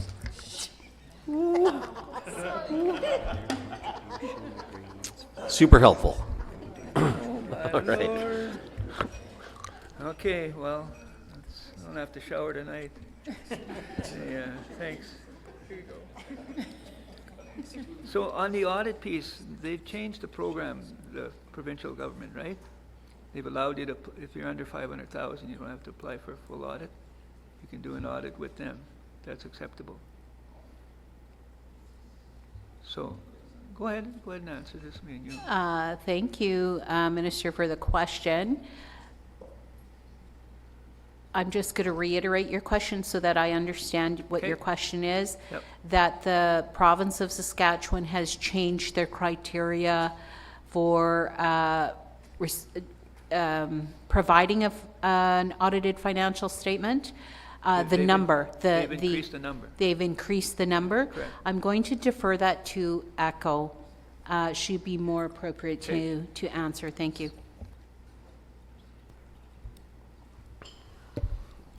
And I'm just looking up the information. According to the Financial Audit Culture website, all nonprofits that have more than 100,000 in revenue must submit a financial statement, reviewed, or an audited financial statement to the corporate registry not more than 30 days after their annual meeting each year. So I think 100,000 is the mark, or is the threshold, but it does discuss further on a review or an audit. So I will take this back and get more accurate information for everyone, because a review is a much different level of assurance process than audit.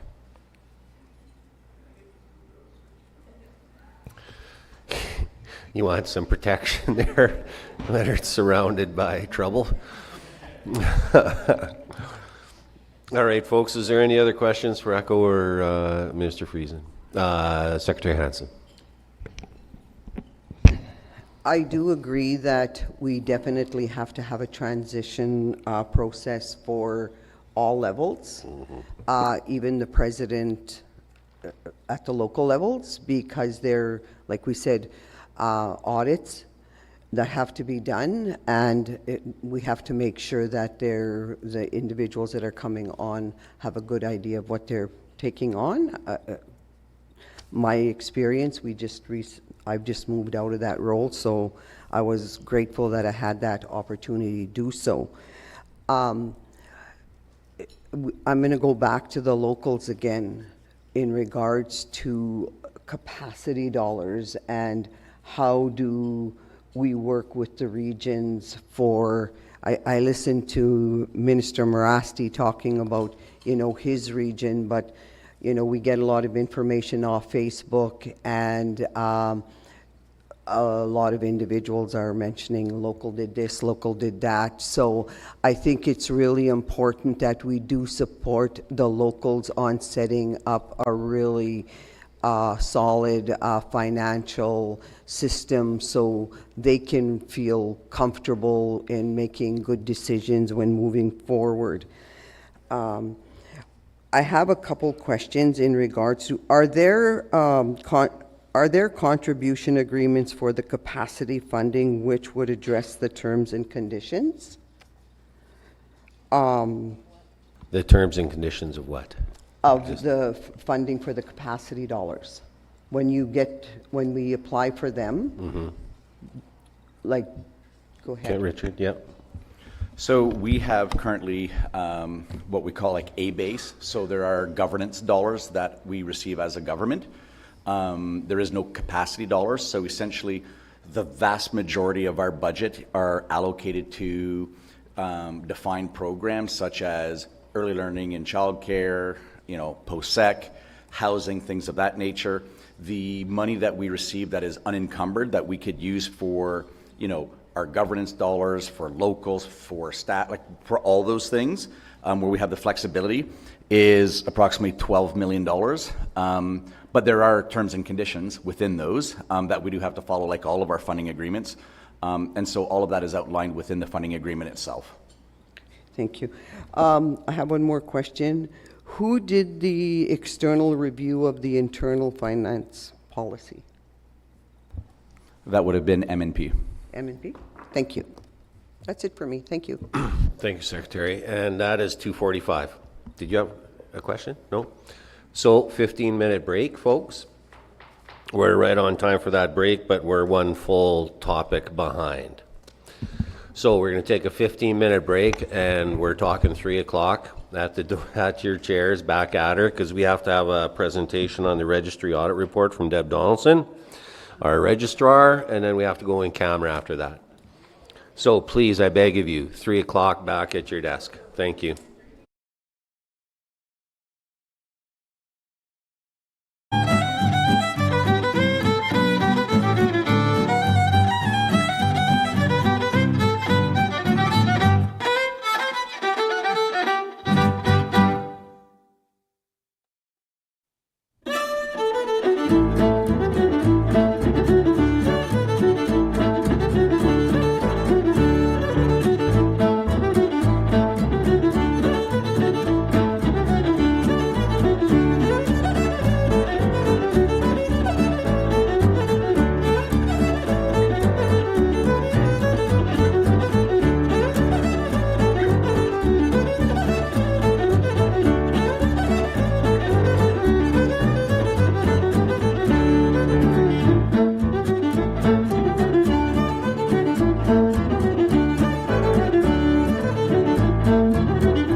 All right, thank you very much. Welcome back, everybody.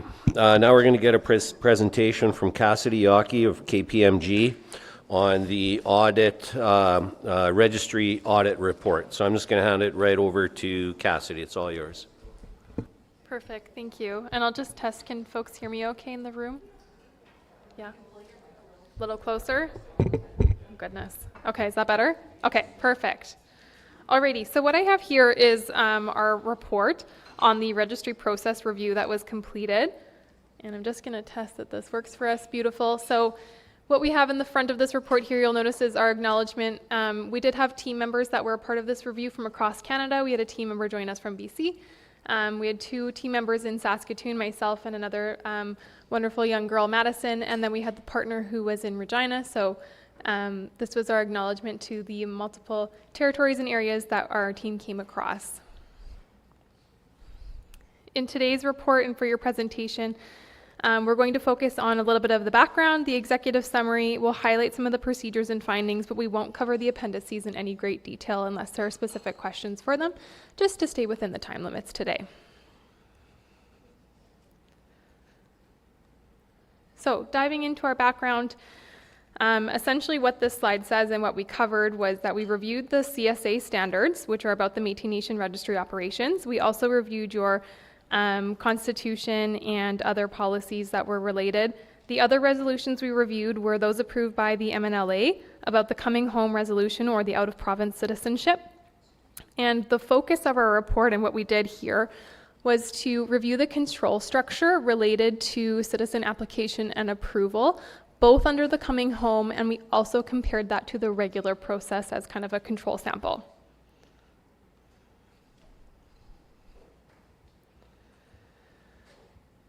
So, based on our work, we found 27 opportunities for improvement within the registry operations, which were assessed for risk and categorized based on what we would define as urgency or significance. Most of these findings were around the information technology and cybersecurity protocols, a little bit around strengthening conflict of interest policies, a little bit of training, and a little bit around formal feedback. We also reviewed the coming home process, and we note, and this is important, we did not identify any significant differences between the processes for the coming home applications and general citizenship applications.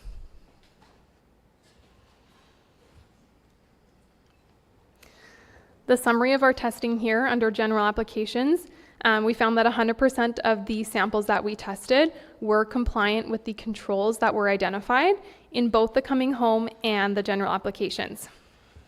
So during the fiscal period which was tested, we reviewed 38 general applications, 20 of which were successful, 8 were denied, and we also reviewed 10 in-progress applications just to test that the various controls were operating as expected throughout the process. We found no exceptions. Same with the coming home. We reviewed 18 coming home applications, 8 were successful, 10 were in progress, 0 had been denied at this point. And again, we noted no exceptions. I'll also note here for confidentiality, the sets that we reviewed were heavily redacted. So we did not review anyone's specific information, and we reviewed results in such a randomized way that we were not able to ascertain any individual information. So there was a high level of confidentiality completed throughout this process. I'll just be quick and high level on this. This talks about the process that's used and the overall conformance. So the information that was required of both the general applications and the coming home applications. And the only thing we've noted here in differences is in blue. And you'll notice under general application, they must provide a Saskatchewan driver's license and a Saskatchewan health card. Under coming home, same requirements to provide a driver's license and a health card, but they must have been from the valid current residents of where they're currently residing in their province.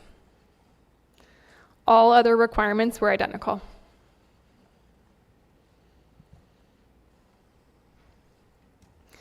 So in all, we reviewed 38 controls, and from that we found 27 improvement opportunities. Now, improvement opportunities are not to be interpreted as failure to perform. They are just simply areas that we thought could have been improved upon, either more efficiencies or just overall general improvements. That's part of the work and methodology we do, is to find better ways to do things, and so we've highlighted those throughout. Three things we really wanted to focus on is M&S has extremely thorough genealogy verification, and it aligns with the national definition of Métis. There's a structured application process. All applications go through the same structure. There is no deviations.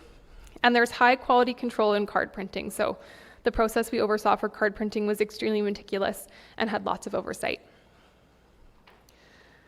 Our high priority improvement areas were around IT policies and security. And we'll cover this when we get into the procedures a little bit, but when we spoke with management, this was a growing area. So again, we don't have any immediate concerns, but this is an area where there's lots of room to grow and improve. Similar under operations, that's where we talked about in the background there, the executive summary, a little bit around conflict of interest and formal feedback mechanisms, again, in the training. So just a couple areas, again, for more improvement than the others. And then what we saw in general, medium to long-term improvements. We've got quite a long list there, but again, these are just more things that were ready for improvement and some enhancement, but again, we didn't have any concerns in the process.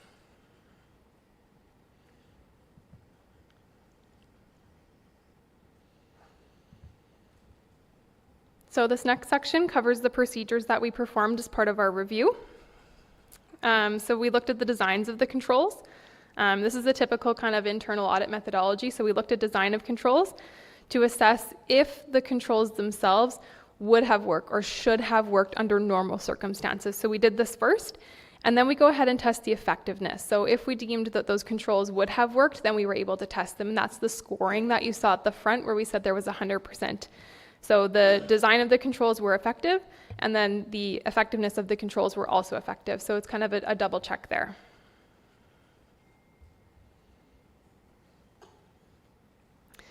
So we've sorted our opportunities for improvement in a couple different categories here. And again, these are not failures. These are more of just opportunities for improvement, ways to do things better. So in the application process, we've got, I think, 5.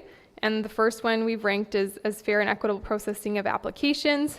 And so this comes around to making sure applications are processed in a timely manner and consistently across the board. Improved evidence retention.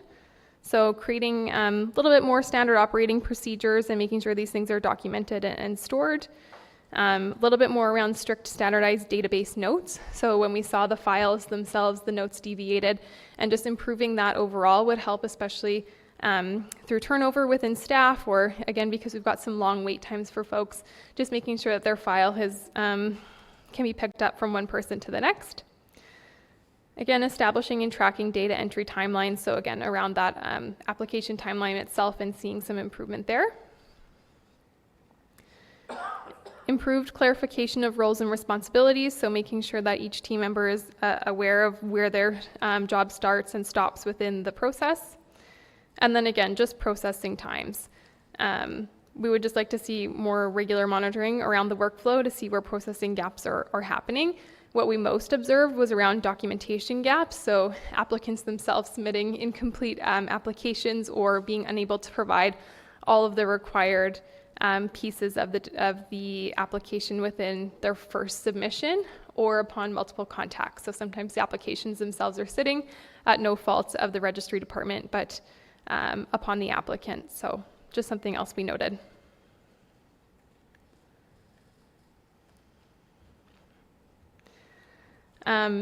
M&S, the registry department, and I'm going to refer to them as management throughout this presentation. So management reviewed our findings and has committed to the following work plans. So additional training for staff on the conflict of interest policy, making sure that there's more steps and clarity around the roles and responsibilities, making sure that the notes are retained consistently as part of the documentation process, and then reviewing some of these processing delays and getting a little bit more data around the data entry timelines.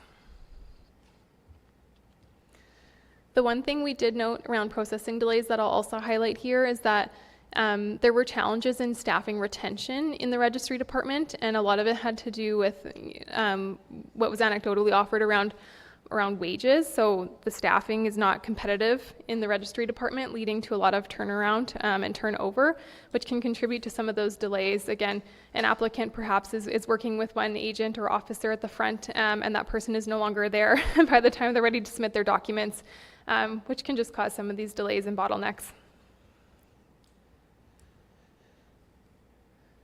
The next area we really looked at was IT policies and security. Again, some of these are a little bit more broad than the registry, but they do directly relate to the registry and the data security. So the first one we looked at was portable storage device management. So there was no policy for this. Privacy breach procedures. We didn't see a privacy breach response plan, and it was not well trained or reviewed at any frequency, meaning if there was a privacy breach, it would be a little bit of a struggle. Remote access security, so making sure that there's remote access protocols, including mandatory VPN usage for staff. Some protection of digital files, so just implementing some further cybersecurity measures. There were some base measures available, but we wanted to see a little bit more robust around, especially around the registry data. And then creating some automation, so utilizing technology for security, so using a little bit more automation for access requests and approvals, specifically around people departing and joining, that they're getting the right access and that it's becoming cut off immediately upon termination or withdrawing. We had a little bit around internal document management, so making sure that we've got one specifically for the registry operations, because again, the data that they're handling is quite specific and personal, and we want to make sure that there was specific policies for those. Conducting routine review access to make sure that only current employees have access to the sensitive information, and that those that are inactive are actually getting removed in an appropriate time flow. A little bit around document control, so establishing an internal procedure to provide guidance to staff on how to access documents that have been handed off to Iron Mountain for storage or destruction. Again, management was able to review these. What we heard a lot from management is these were valid findings and they were working on improving them. So again, the registry themselves does not have access over certain IT specific processes such as remote access or the privacy policy, but that they were willing to work collaboratively to make sure that these things were completed. The internal document framework has been started and it will be continued to be developed. The portable storage device management, again, this finding will be prioritized, as well as the protection of the digital files. There was also some mention around the database. The ADS database system, which is where the registry is kind of contained ultimately, is being reviewed for its efficiency. It was not noted as a fantastic system. And so there are some efforts around that to procure potentially a new system, which would have more enhanced security and more control for the registry.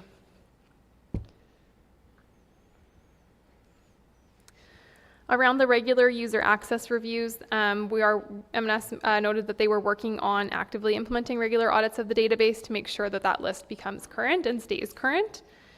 And the document control processes that they were going to follow up with the collections file clerk and get this really written out and well documented for future.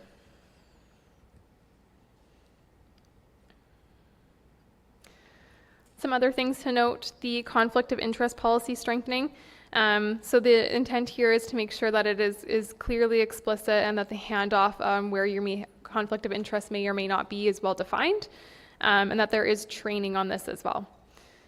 The collaboration with ADS, so establishing a formal service agreement to make sure that if there were issues with the database that it could be resolved in a timely manner. Again, if a different database is ultimately gone forward with, this finding would no longer be relevant. Establishing a formal structured feedback mechanism for applicants to provide feedback on their experience with the registry. And then establishing a regular audit program. The standard does indicate the registry operations should go through an audit every 3 years.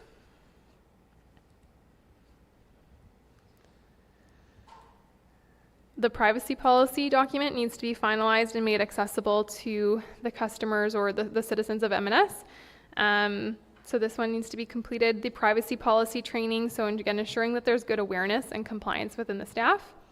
And then creating a formal appeals process There is, and again, I'll say this, when I'm saying create, there is an informal process in place. Things are happening. If people reach out, there are ways to access these things. It's more around the documentation of it and having really clear guidelines. So again, that formal appeals process for denied applicants would be one of those. Enhanced signatures and genealogy. So again, using unique signature identifications either through Adobe or DocuSign. A confidentiality agreement for the registry. Again, sensitive data is being handled in here, and we'd like to see a specific confidentiality agreement. There is a general one that is used for staff when they are hired. We just wanted to see a more specific one for the registry. And then code of ethics training. We should see these at least completed at least annually. We would like to see code of ethics training completed.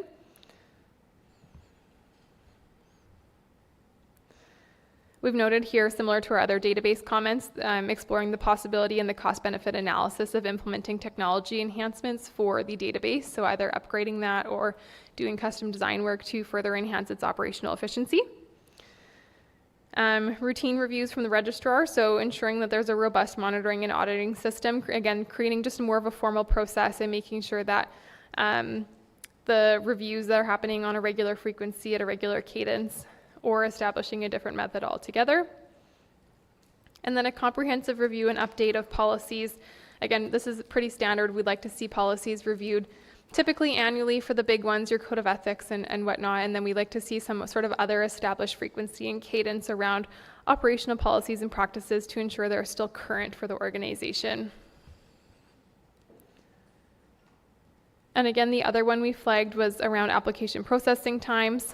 And I'll just note here the findings. So we reviewed applications from May to December, and only about 40% were processed or completed. Again, a lot of it stems from the backlog of missing or incomplete documentation, as well as some just processing times in terms of getting vital statistics information. And so we've just flagged the following opportunities for management to consider in terms of reviewing and understanding the application processing times, and then putting in some monitoring to go forward to assess if they're actually tracking towards that or not.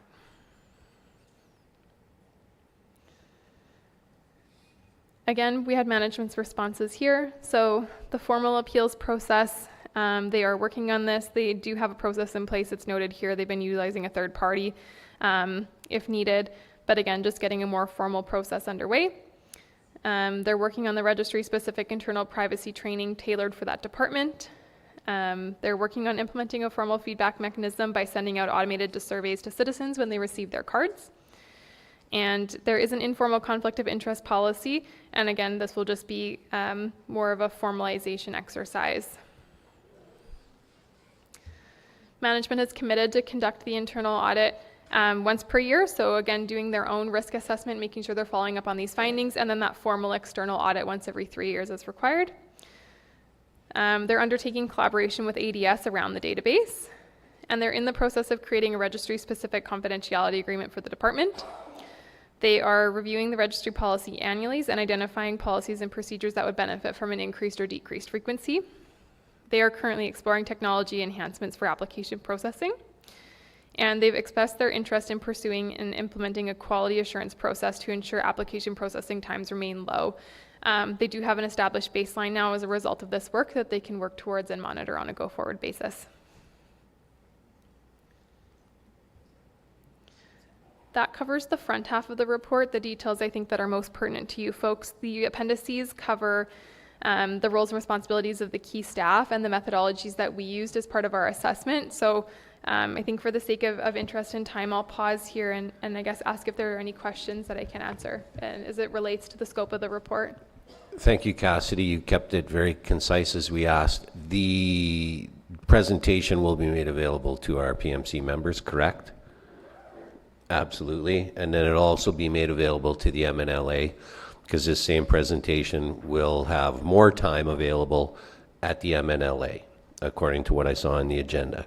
So that being said, you're getting it into your top secret packages there. Any questions for Cassidy? Minister Friesen. Thank you, Chair, and thank you, Cassidy, for the presentation. I just have one observation that there are some recommendations, although they be minor, for the registry. The question, I guess, is for Deb. when they would consider those recommendations for either, i.e.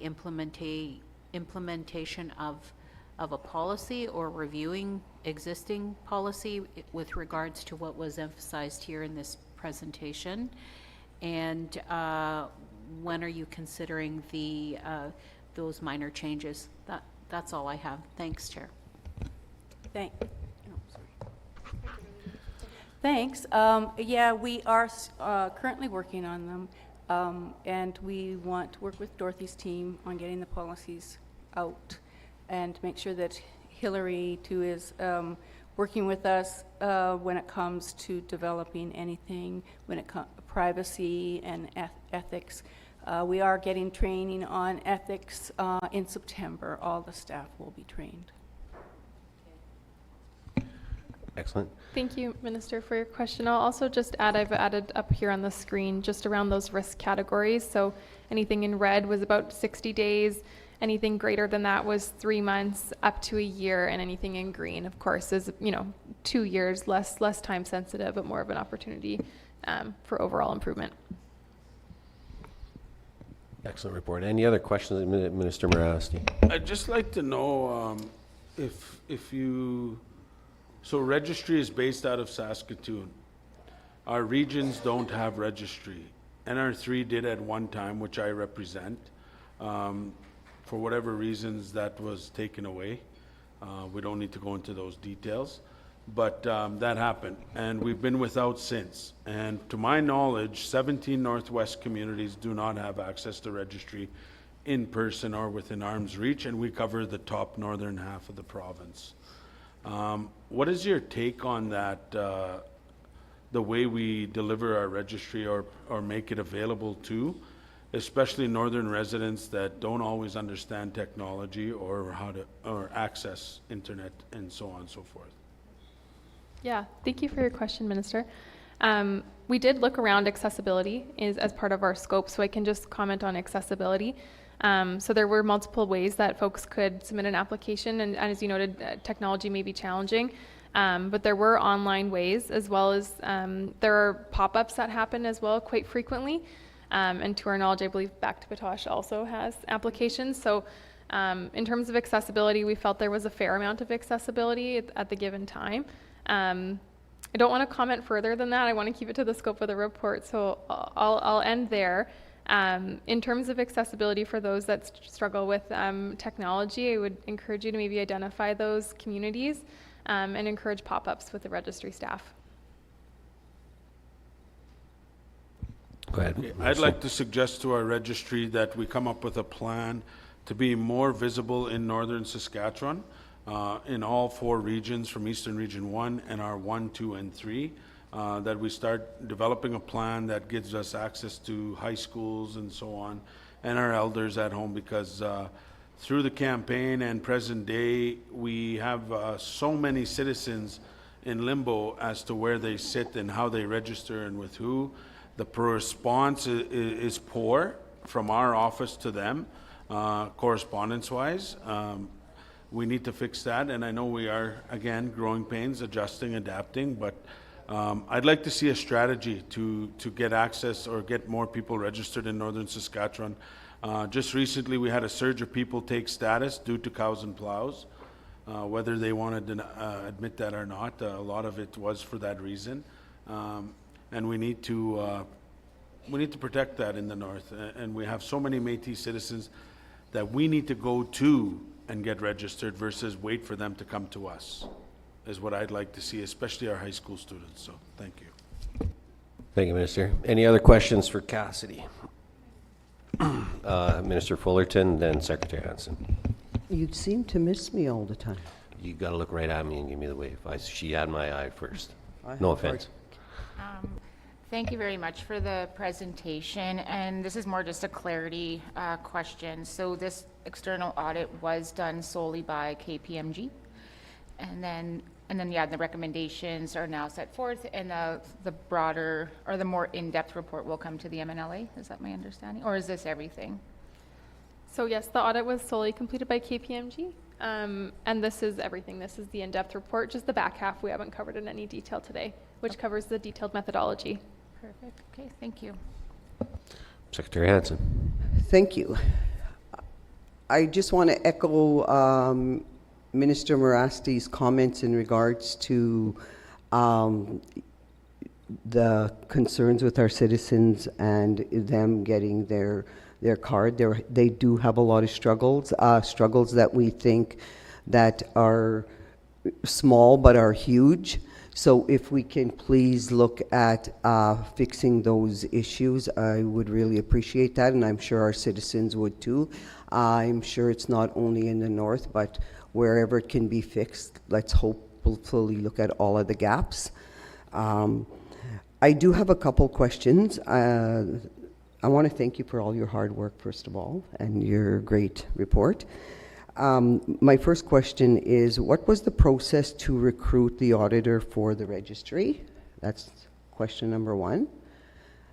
And my second question is more of a clarification, because my understanding from the June 2024, the resolution that was passed on the coming home policy was that they were going to make a process or look at putting a process in place for the coming home policy, and it was to come back to the MNLA.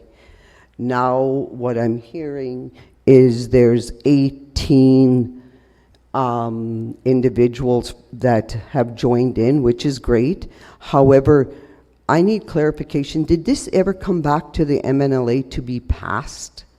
Because that was my interpretation, and if I'm wrong, that's okay. I just want that clarified. Okay, Deb, do you know the process was used to find the auditors? We'll start with that one first. Actually, no, I don't. That would be Matt or Yeah. Richard. Okay, we'll get one of them to come in. Oh, sorry, go ahead, Cassie. Yeah, you would probably know. I can speak to it.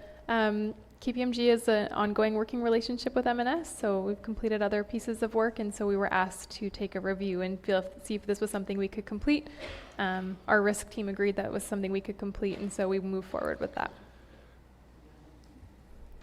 And then as to your second question, we'd have to get Richard or Matt back in here. Oh, no, process for coming home policy. It's outside of the MNLA. It was at the MNLA where we passed the resolution that we look at building a policy. This is what I recall. Okay.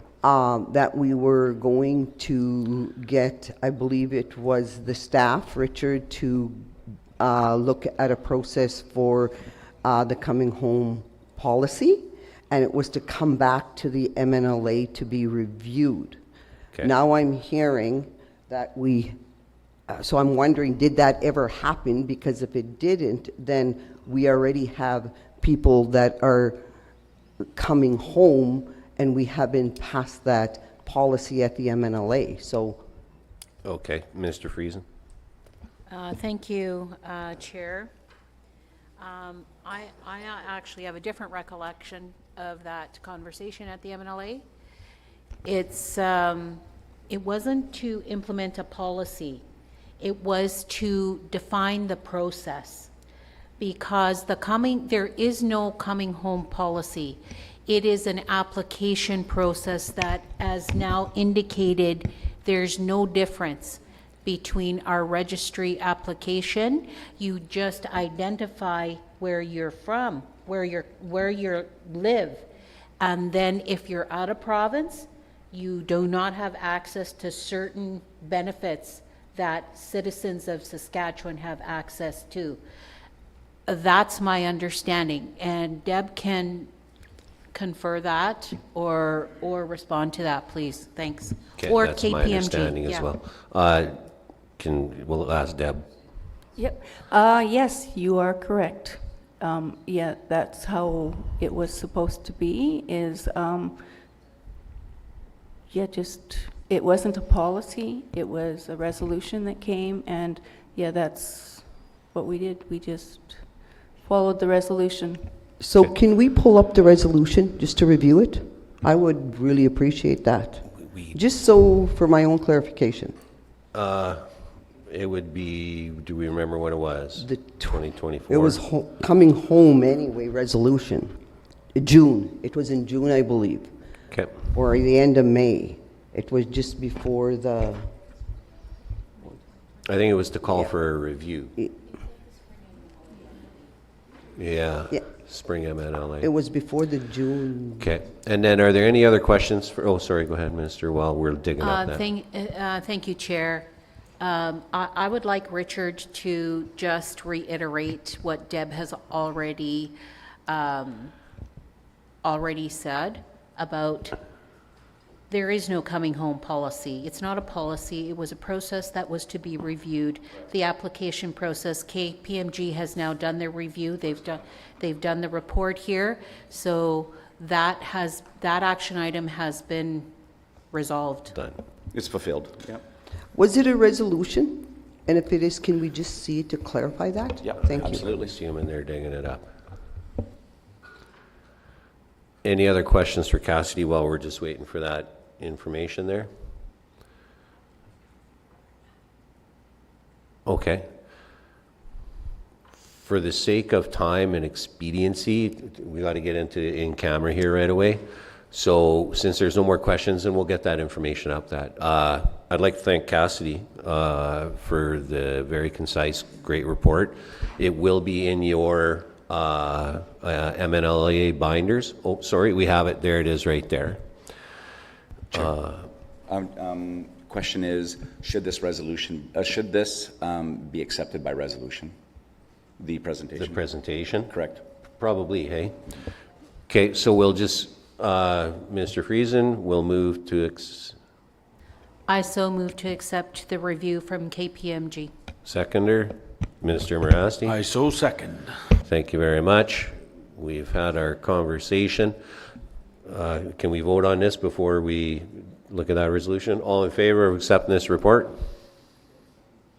All in favor? Brennan, Darcy? Brennan? Yeah, in favor? Yeah, thank you. Opposed? We're working here. Okay, good. We accepted the report. Thank you very much. And then Secretary Hansen, here's the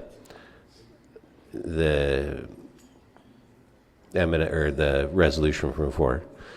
Technical briefing with the PMC and the registry. Report back to Spring MNLA.